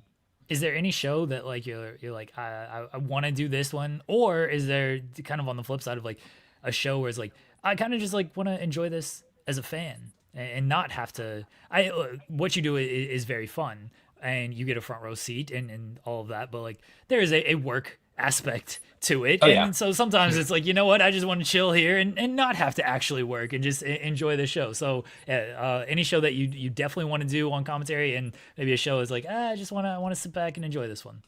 I mean, I'm fired up about everything, but the possibility to maybe do something on the MDK show. Obviously, that's a pretty jump off the page graphic. And then again, just for me, yeah, to call a match on spring break would be something that a few years ago, I don't think would have been obtainable. So those two definitely are something that I'm kind of like in the back pocket. Maybe if that happens, we'll be pretty fired up. Because like I'm happy to chill and like help out and be a fan, like you're saying, but there is something about I don't know. There's something about that booth, especially with this crew. It feels very different in a sense of like I feel like I can kind of like experience in the moment, I guess, of this is big, this is fun, this is all than that, and still being able to get my stuff in and not be a liability out there. But yeah, those two. It feels like such a crazy lineup already announced, and we still got a couple months, right? Yeah, yeah, you got to do the immortal clusterfuck, because I'm pretty sure everyone is That'd be just sick. that match is at like 12 o'clock. It goes like 3 hours. You don't know who's gonna appear, and I'm pretty sure everyone, including the wrestlers, are just high out of their minds during that match. I So mean, that's for sure one that, yes, like either fan brain or commentary brain, please. Either way, I'm there. yeah, yeah, I feel like that one is actually the same. That one feels like not a whole lot of work goes into it, which is it only enhances the experience because we're all watching it again. It's like midnight, and it's like, yeah, just send me the dumbest shit ever, and let's just all watch this as a group here.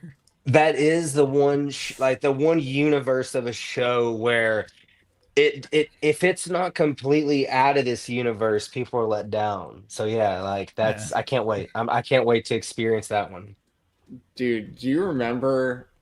I don't know if I should even say it. It doesn't matter. Who cares? So, do you remember a few years ago when they did the clusterfuck and it was like 100 participants, and Glove Daddy was like the mascot. Like he wasn't in the match, but he was like cheering everyone on like from like the entrance ramp the entire time. And all I was thinking was like, they couldn't have got him in this match. There's like 100 people at this match, and he's like in his gear, like ready to go. And Yes, I think you said quite a bit right there. that's pretty funny. Anyways, that's such an inside thing that like I thought, that is funny to me. You mentioned the clusterfuck, and I'll never forget that. Just being like, damn, wish he could just get in the match. Like he's right Moment there, ready made to though. go. Yeah, there was a moment though. He was right. That was also that may have been the same clusterfuck when Trevor Outlaw pyroed his nuts. Yes, I that's a think. gift that will survive forever. Yeah, yeah. Poor That's why we need you on the Forever. call. It's like you'd be ready for these moments. Like I would have That's what loved I'm you saying, on the call man. for like JJ Allen on fire. Like if you were on the call in the backyard, like you would have added to that experience. Like I would have had some thoughts. Yes, I would. I can't confirm. oh man, so funny. Well, that's all I've got, though. Thanks again for joining us as always. Man. Yeah, It's always good to catch absolutely. up with you, man. Yeah, appreciate y'all for real. you. Appreciate you as always, Mose. I'll let you know. You said you were gonna be the Ohio GCW show, right? Yes, yes. I'm Okay. on that loop. I'm on that whole loop. Okay, so it's in Columbus, which isn't Yes. super far away For Come on, me, man. We should do it. I gotta look at my schedule. I got a bunch of kids. Most, You I do. gotta figure all this out You when do. it is and everything. So I'll let you know though. Now that you brought it up and I it's on my radar. So I'll let you know if I'm Very there or minimal not. peer pressure. Very minimal. I'll get bullied into this somehow, one way or another. I'll get bullied Good. into it. Oh, No, plug appreciate you.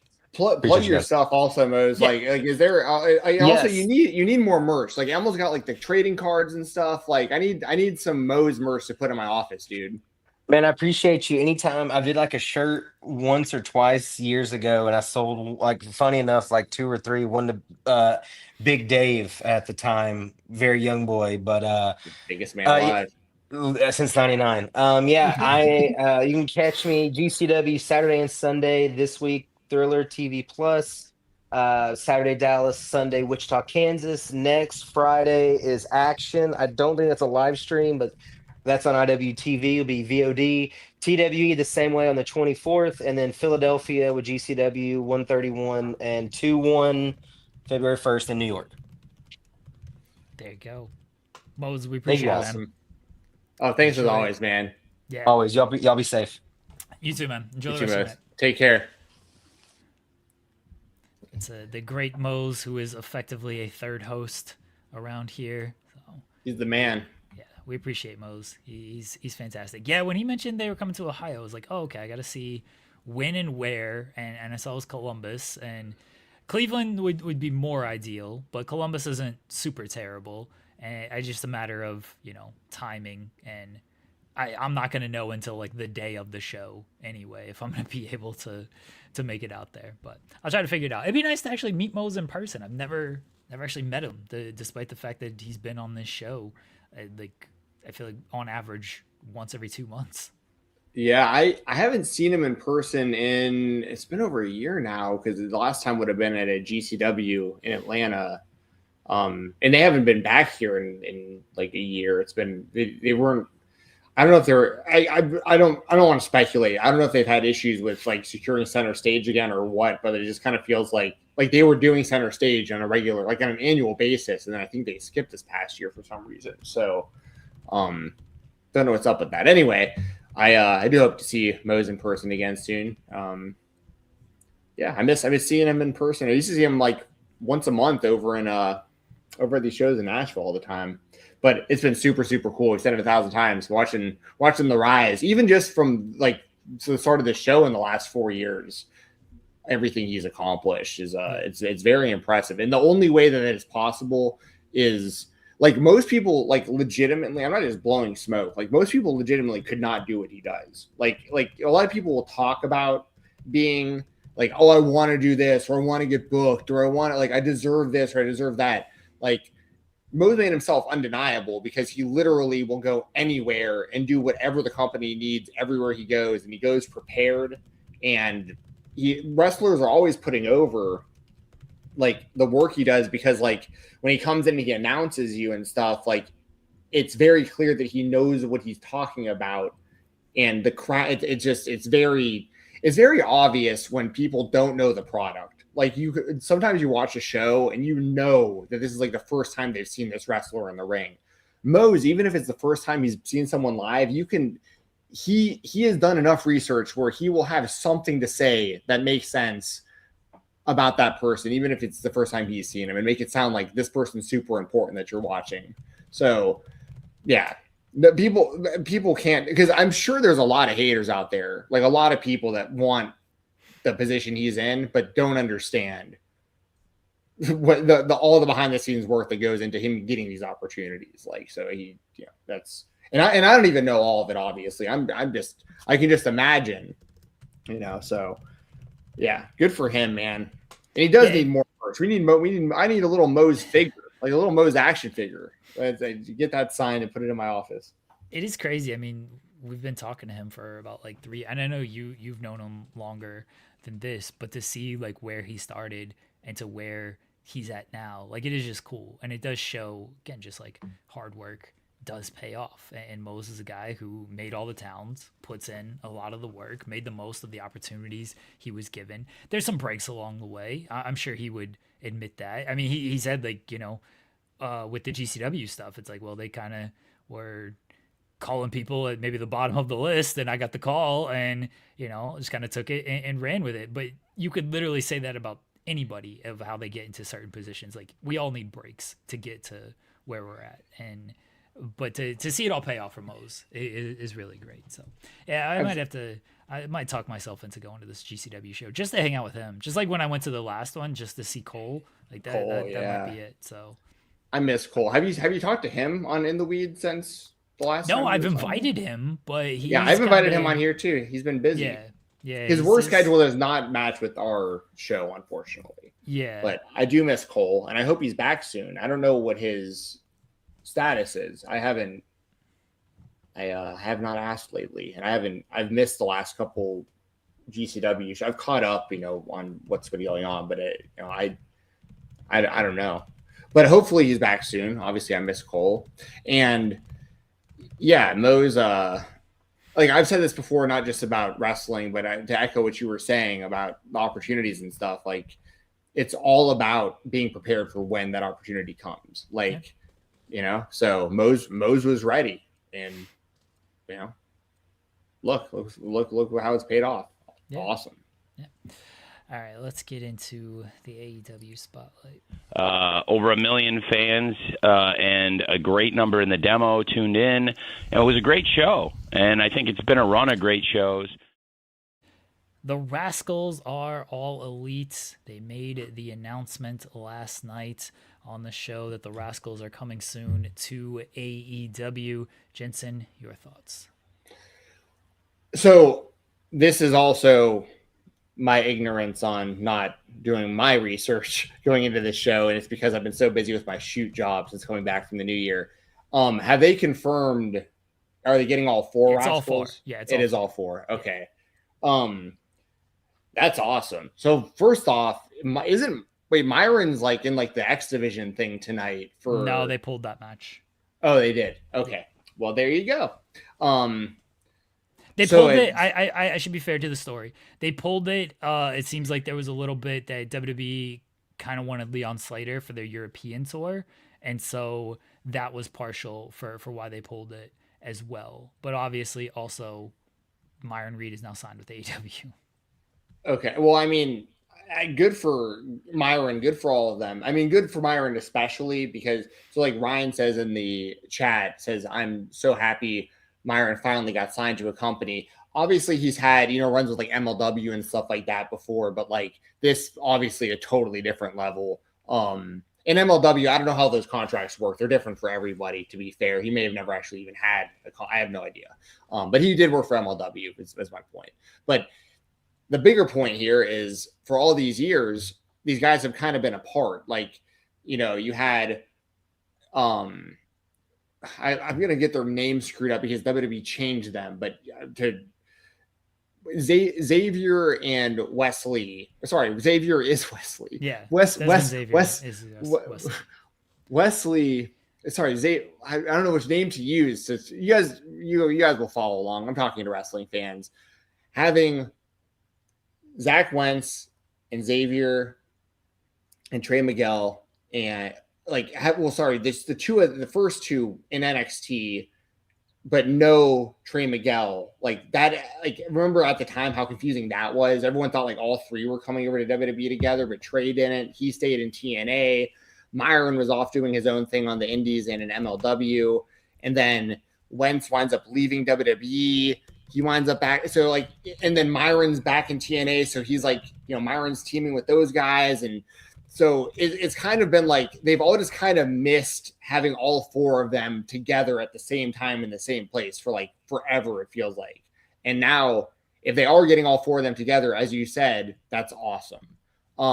Very happy for all four of them. I think Myron's just as talented as the other three. He just his trajectory or whatever you want to call it was just a little different. Because he started. I saw Myron Reed wrestling in Glory Pro Wrestling back in like 2017 or 18, and he was very new back then. But like the other Rascalz were like more established, you know what I mean? And so it's like a lot of people didn't even know Myron was part of the Rascalz for a long time, but he always like was in like the circles. You know, if you knew, you knew. And those guys are all super, super talented. I thought it was interesting because like their little video, that short video they played, it was like a mushroom bouncing back and forth. And I'm interested to see how much they play into, like, you know, obviously I think it'd be interesting and I want to see some different stuff. But like the Rascalz kind of gimmick or vibe or whatever you want to call it is very, you know, weed, mushrooms, treehouse, chilling, hanging out. Like it's, and I don't think you can like go on AEW television and be like, I just took shrooms. Like, you know what I mean? Like, I don't think that's good. I mean, you might, but like, I feel like you can, honestly. Yeah. I mean, you could. But like my point is like, they'll figure out a way to do it that works on TV with AEW is my point. Like I think it'd be cool if they can kind of get away with like kind of catering to like that kind of culture almost, like because that could make for some really cool merch, like crazy like mushroom designs and leaves and plants and all this kind of like there's just kind of I just kind of think like if marketed correctly, paired with the fact that those guys are all four super, super, super talented and super athletic pro wrestlers, like the sky's the limit really for all four of those guys, collectively or individually. So like you're getting a lot with this because all of them can have singles matches. You can have trios matches. You can have tag matches. Like you can literally do any combination of anything with these guys. The only reservation is going to be the reservation that I'm sure probably everybody has about it is AEW has a huge roster. How exactly are they going to fit into the already huge AEW roster? This is 4 people coming in now. And how's that going to work? All I can really do, honestly, at this point is just be happy that the guys got signed because, like, I'm sure they're getting paid really good money and they're going to have way more exposure in AEW than they've ever had before. So I think, like, you know, I think it was smart either way for the Rascalz to sign with AEW. I'm just hoping that, like, there's some sort of plan to some degree of, like, you're getting a really big package here. There's also only so much TV time between, you know, 2 shows. You know, you're talking about 4 new people on that show.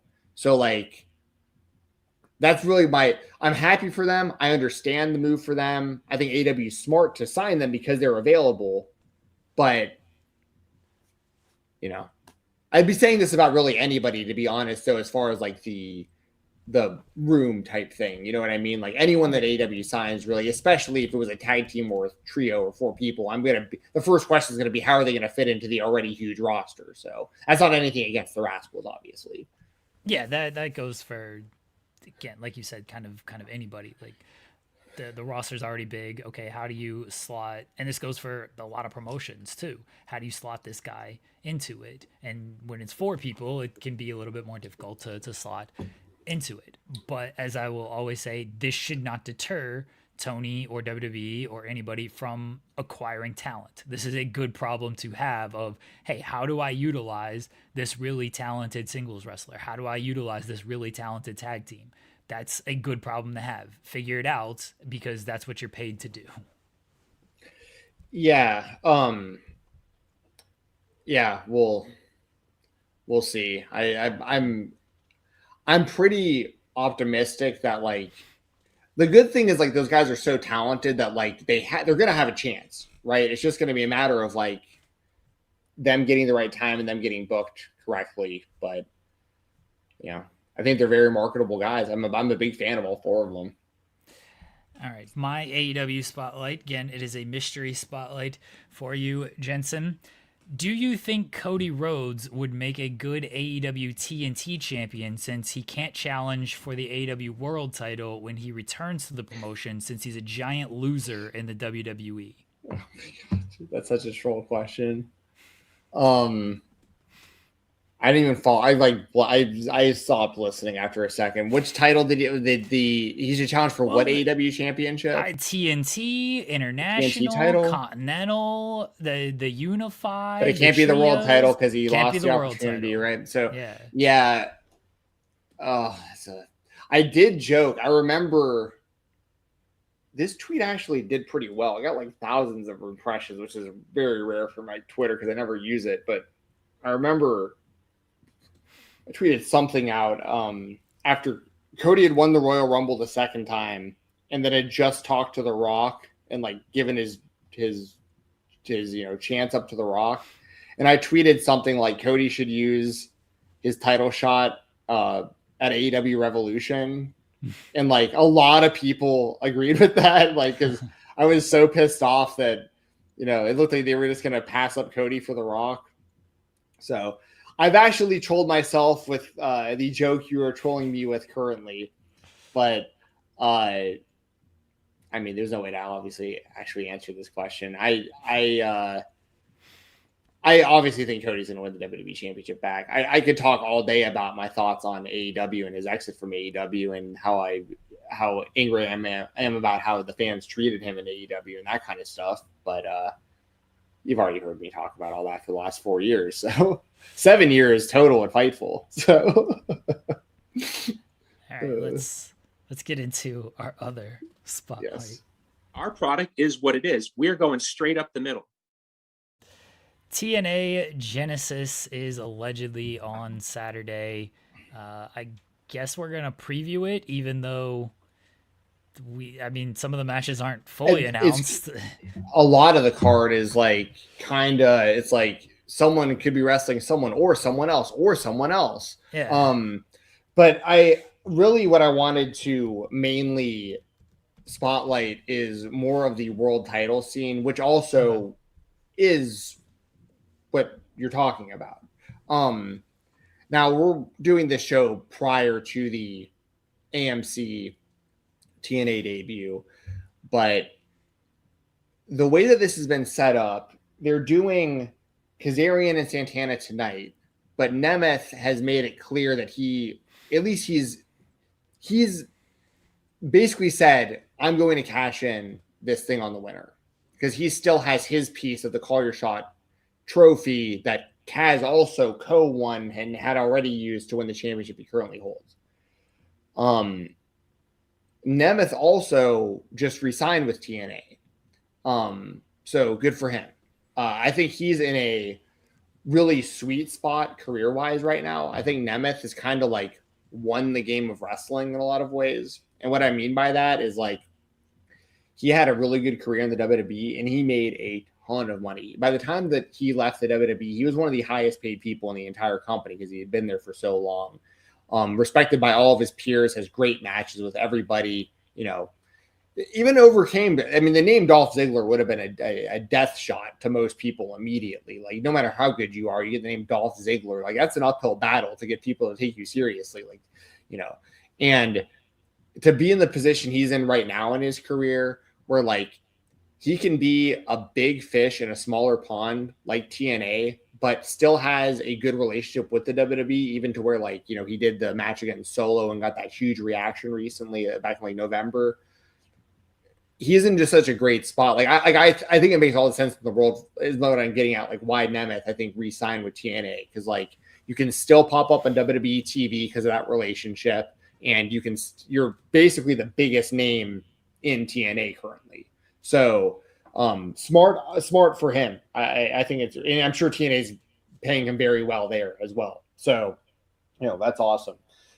That said, I hate the TNA World Title picture because I have never been on board for the idea of Frankie Kazarian being the TNA champion. And when I say never, okay, if you go back to 20 years ago, back when he had long hair, back when he was doing velocity matches and wouldn't cut his hair and got released because of it and all that stuff, I was actually a big fan of his back then. I was a really big fan of Frankie Kazarian 20 years ago. But I'm not that impressed by Frankie Kazarian. It's impressive to be his age and to do what he does. Don't get me wrong. To be his age and be at the level he's at athletically and health-wise, it's I have nothing but respect for that. I think it's incredible, very admirable. But when TNA is in this position right now of like, you want to make big moves and get eyes on your company, you have a WWE relationship, you have a brand new TV deal, you have a pay-per-view happening 2 days after your huge debut on this new network. You're going into this with a lot of buzz, and you have decided that your world champion going into this is going to be Kaz. Of all people. I mean, it just seems like very baffling to me that this would be choice one. And then you have Mike Santana, who they took forever to actually strap up with the title. And then he does it late, by the way. Should have done it in New York. They wait another pay-per-view. He does it, loses it immediately to the guy I just mentioned. And now he's in a position where he's almost in like the Drew McIntyre position pre-beating Cody, where it's like Santana could only lose so many more times at this. Like before, like fans are not going to be that into it anymore. And I like Santana a lot. And he should be the champion right now, in my opinion, going into all of this. But so you have that. And then you have Nemeth, who I just mentioned, you know, it makes sense. But also, once again, like, is it really the best look for TNA to have the face of their company if it's going to be Nemeth, an ex-WWE guy who is so closely linked to the WWE, instead of having like some of your own newer guys and people that you can really feature in this new era of your company? And then you have the versus like TBA aspect, because one of the guys I just mentioned is going to wrestle somebody for the title, but I don't know how this is going to actually work in the pay-per-views in 2 days. Because that's if I understand this correctly, it's going to be Kazarian or Santana defending the championship, or possibly Nick Nemeth if he actually catches in, versus who in the main event in 2 days for the title. Yeah, I'm not. I thought it was just Santana. Because that's why I made this my spotlight, because I'm so confused by this, and maybe Joel's here. I think because that's how I understand it. I don't know who the TNA World Title match is in 2 days on pay-per-view, and it's going to be either Santana. This is the way that I'm thinking out loud. Like Santana and Kaz are wrestling for the title tonight, so either one of them. But Nemeth hasn't been announced as the match. Well, I guess so. Maybe that's what they're going to do on the show tonight. Maybe Nemeth's going to announce like he's going to use his call your shot for the title match at the pay-per-view. Maybe that's what they're going to do, and it's going to be Kaz or Santana versus Nemeth, maybe. But currently, as we stand, I believe it's one of those three versus somebody, and we don't know who it is. Yeah, Chris Jericho. I love that idea. But that's not happening. Well, if he's going to the WWE, he's showing up there first. Well, this goes into my spotlight. What if it's Cody Rhodes, since he's a giant loser in WWE, and now he's going to go after the TNA title? Oh, man. He never won the TNA title while he was there. He was the like the global champion or whatever, I want to say. Like whatever that, like their secondary one was, I think. Sure. I think, if I remember correctly. I remember him feuding with like Mike Bennett, me being like, Mike Bennett always bored me. He seemed like a good guy, but there's always something just missing there, unfortunately. Is he still with AEW, Mike Bennett? I know Matt Taven just left. I think he's technically still with AEW because, Taven just left. His contract expired. But I think Bennett's is still there. You know, whether or not he gets on the show is a different story, but I'm pretty sure he's still at least on the roster. I don't know. Let's check the roster. Yeah, last I saw him, he was in like that Undisputed Kingdom or whatever, and then like they just stopped putting that out there as a group. Yeah, he's still on the roster. He's still part of the Kingdom. I think he's the only person in the Kingdom at this point. Well, anyway, the only reason I even brought that up is because I remember Jericho. I remember Cody when he debuted in TNA after leaving WWE. I remember, at least I think I remember correctly, his like first big match or feud or whatever was against Mike Bennett. I obviously, once again, I don't really have much to contribute to your spotlight that you've chosen because it's an unrealistic scenario. But I don't think so. I mean, why they have the couldn't he show up? relationship. Yeah, That's they true. have Like AMC premiere tonight. What's stopping him from showing up on these things? that'd be crazy. I'm in for it though. That would make my job this Saturday. By the way, everybody, I will be live with Joel Pearl, and I believe Cresta Star will be there as well. I know me and Joel for sure. We'll be there right after TNA Genesis over on the Fightful main YouTube channel, doing the post show review, and that would make for a much bigger post show if Cody was at Genesis. That's for sure, especially if he won the title. I mean, that's my vote. I'll take. You know what? I'll say this. Cody Rhodes coming in and winning that championship is a better scenario than everything I just laid out about their current world title scene. Outside of, once again, I want to make this clear. The issues I have with Kaz are strictly that he's been around forever, and there's an entire roster of people that you could be building off of, and this just seems counterproductive. Mike Santana, I like a lot. TNA has screwed that up. Nick Nemeth is Nick Nemeth, but he has already had like a fairly recent run with the TNA Championship and the TNA Tag Team Championships. I'm just very big on like TNA is always going to be in a weird spot though, right? Because they're going to keep losing people. Like, let's just be honest. Like there's, anyone that WWE, because WWE is obviously watching because of their relationship. Anybody who WWE is interested in, they're going to leave TNA and go to WWE when they're available. So, I mean, that's going to keep happening. But that said, that shouldn't deter TNA from pushing people. Like, because if it's going to happen either way, get the most out of it that you can and become the place that's known for building stars then. You know what I mean? Like, you figure out a way that makes it work for you guys. All right, let's go to the indie spotlight. I want to give a big motherfucking shout out.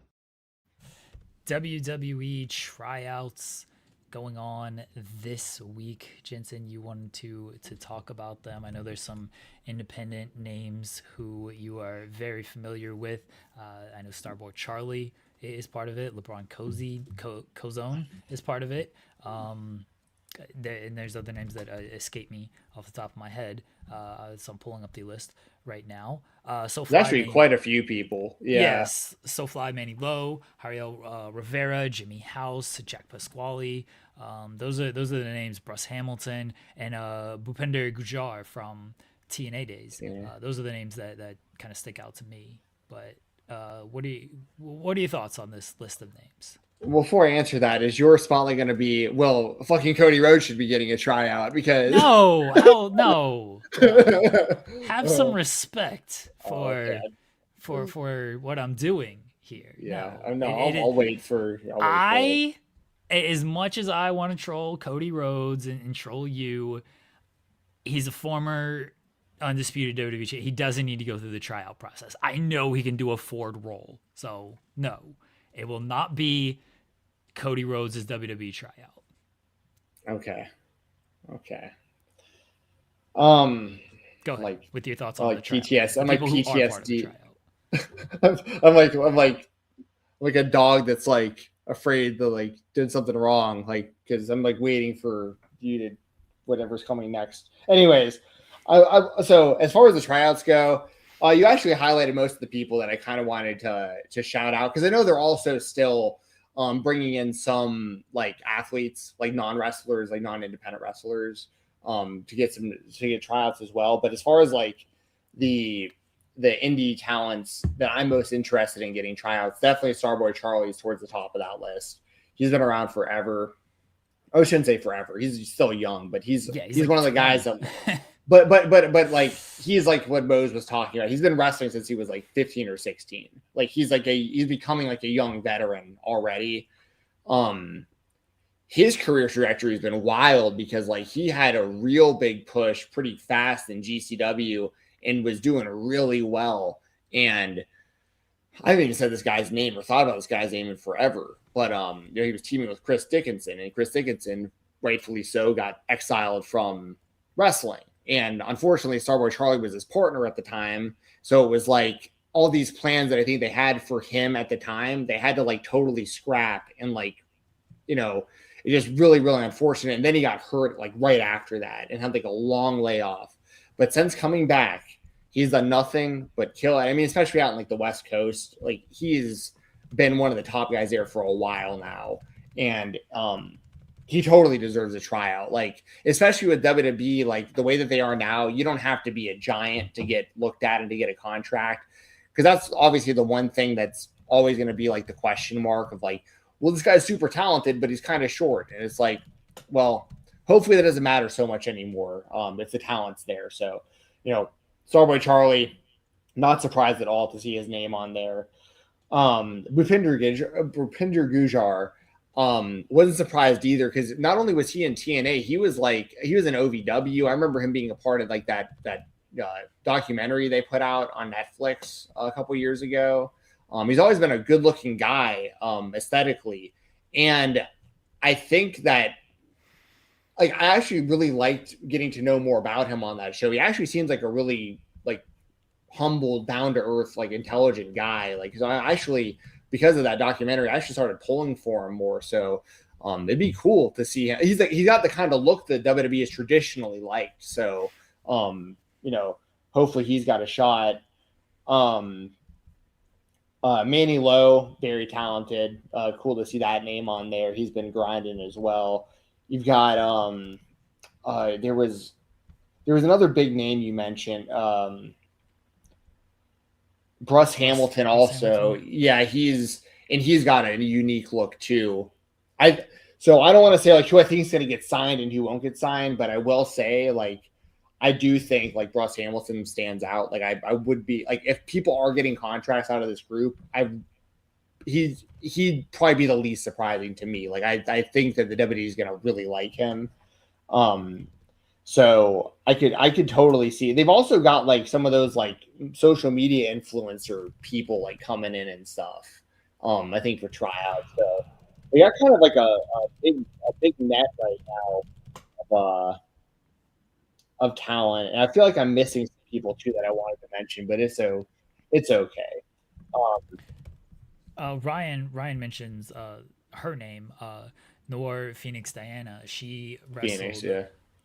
She wrestled Mercedes Moné not too long ago. The rest of the women on the women's side are mainly from the NIL backgrounds, or the NIL meaning like they were kind of college athletes or Instagram or models and things like that. She's the only independent wrestler on the women's side, while the men is very independent wrestler heavy.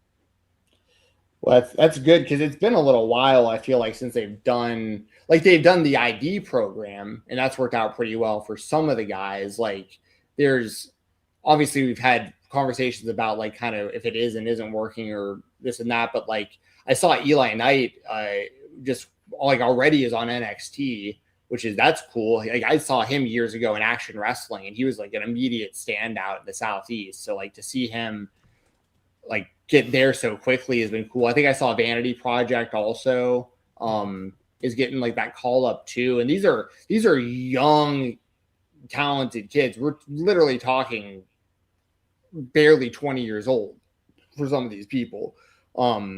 So it's cool to see that the WWE is, because like remember, like pre-pandemic, they had that really random hiring spree where they signed like Blake Christian, Alex Zane, Kurt Stallion, Anthony Green.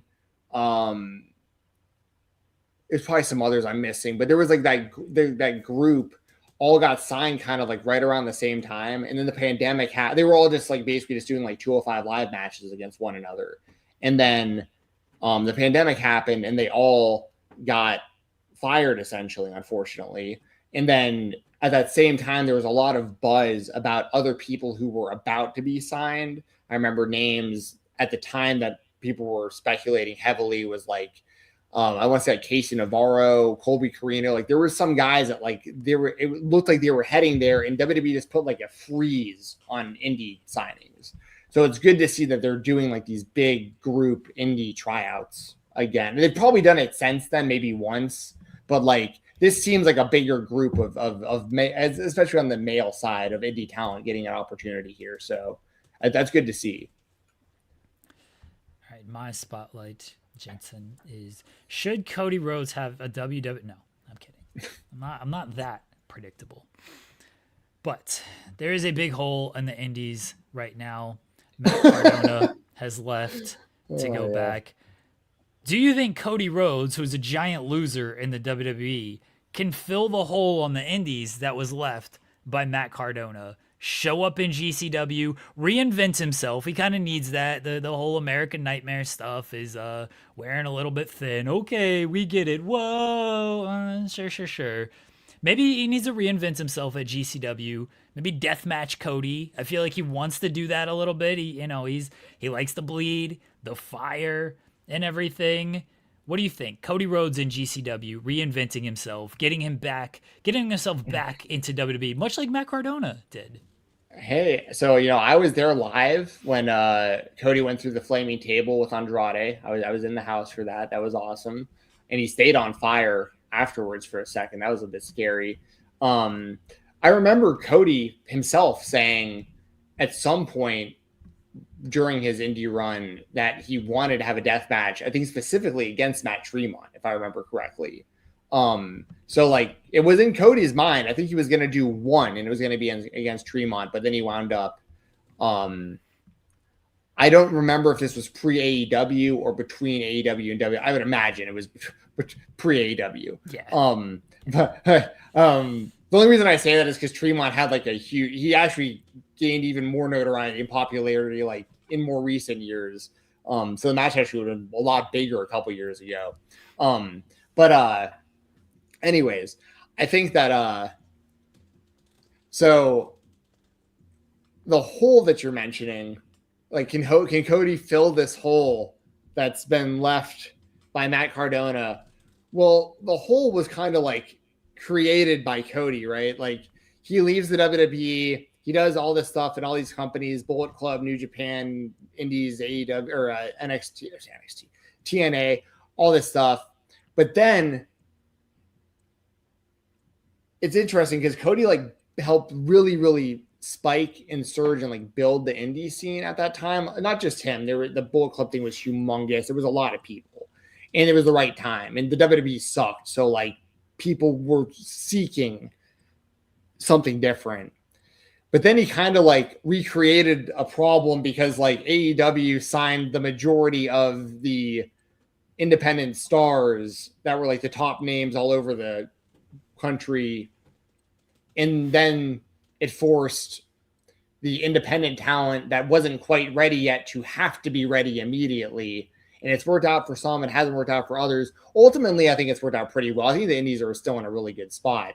But it's kind of interesting to think about because if Cody were to go back into that scene, then what happens? Does a new company eventually rise and be created? Because Cody's popularity is just so huge that the indies can't contain it.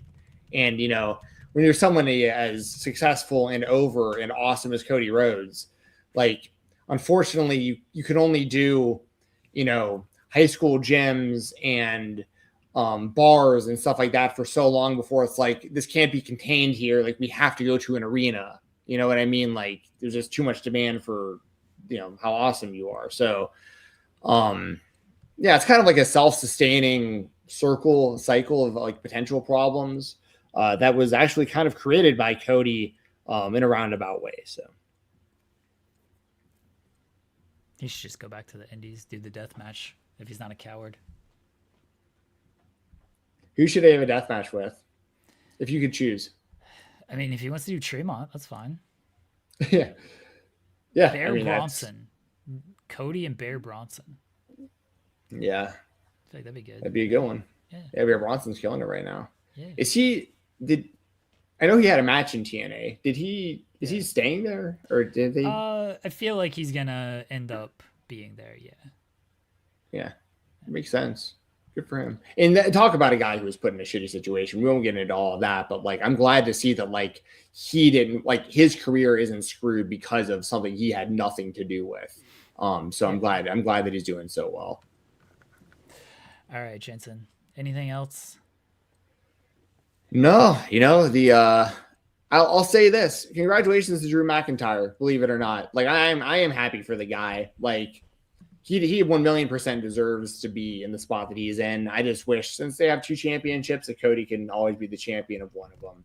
But he'll get that title back or the other title at some point, and it makes for a more interesting road to WrestleMania, in my opinion. And it raises the stock of Drew McIntyre significantly, because now you don't view him as like the guy who, can't win the big one, or wins the big one but immediately loses it, or wins the big one and there's no fans around to even care. Like, this is them finally being like, here's a huge win. Here's the real main title of the company. You beat the actual main top guy of the company for it. Good for McIntyre. And of course, Cody's a made man. He'll be back. I think Cody's still going to be main eventing one of the 2 nights of WrestleMania, probably night 2. So you can catch Cody on the Indies this weekend. You can catch him sometimes at like those Nightmare Factory shows and stuff like that. Also, it's worth mentioning before we get out of here. It's just pretty cool. I saw 1FW, who is run by our I almost said our good friend QT Marshall, who's been on our show one time, but a friend of the show, Jack Jameson, who connected us together.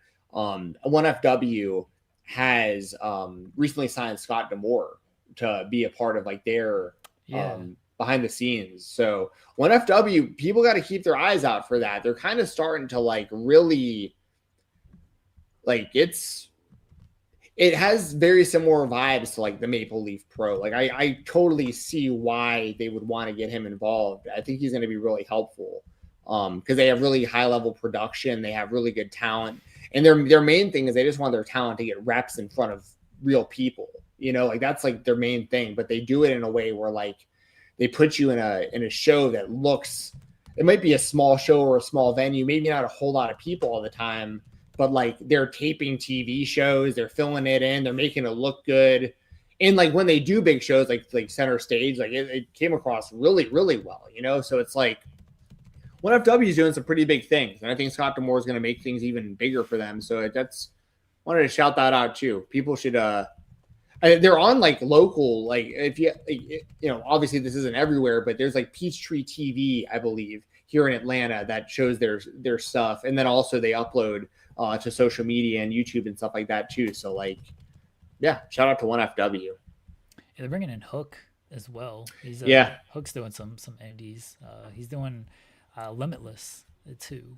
I'm pretty sure it was announced for that. So yeah, Limitless, big stuff. That's where that Alec Price MJF matches happen. And shout out to Alec Price. Hopefully we can. I'll try to get him on here again after the MJF match to ask him how it went. I always feel like there's always that chance though where it's going to be like, has the match and now he can't talk to us anymore because he's got a contract. You know what I mean? So it's like that's always it's like the best problem to have. And I always feel, because that's happened to us a few times over the years where like there's people that we have on the show or have had on or even might have had it on multiple times. And then I get that unfortunate DM back where I hit them up and say, hey, you want to come on the show? And they go, I would love to, but I'm not allowed to anymore. Just like, I understand. Good luck. It's good news for them. Yeah. I'm glad we could be a small part in their journey to where they were looking to be. So yeah. No hard feelings, obviously. I totally understand it. All right, Jensen, let everybody know where they can find you at. X Fight Talk _. It's pretty much it. No more Vikings football. I'm already very much looking forward to. I'm still enjoying the playoffs and all that stuff. But I'm very much looking forward to baseball starting again. We got like a month before spring training.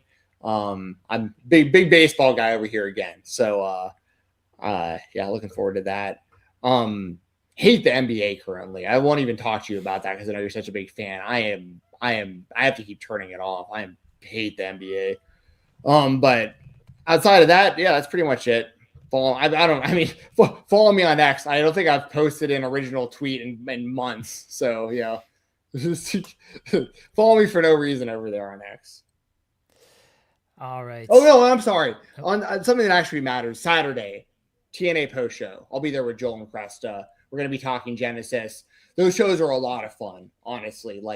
So if you're a TNA fan or you're just hanging out on Saturday night and want something to, just for entertainment or whatever, there's always stuff to talk about. And usually Sean has some sort of breaking news for us or something. So it's there's always a lot of good energy and a lot of buzz around the TNA pay-per-views. So I would highly recommend checking those out and giving those a shot if you don't already. The TNA post show tonight, Joel won't be there because he's a coward. I think he's actually really sick. So I saw in some DMs that he is sick. Yes. First TNA AMC show, and Joel isn't going to be there. What a coward! It's gonna be Cresta with somebody. It sounds like I'm in a group chat with them for the. Oh, it's Sean and Cresta. Okay. Sean. Good. All right. So I'm doing In the Weeds tomorrow. I don't know who my co-host is tomorrow. It might be. Oh, I'd join you if I wasn't working.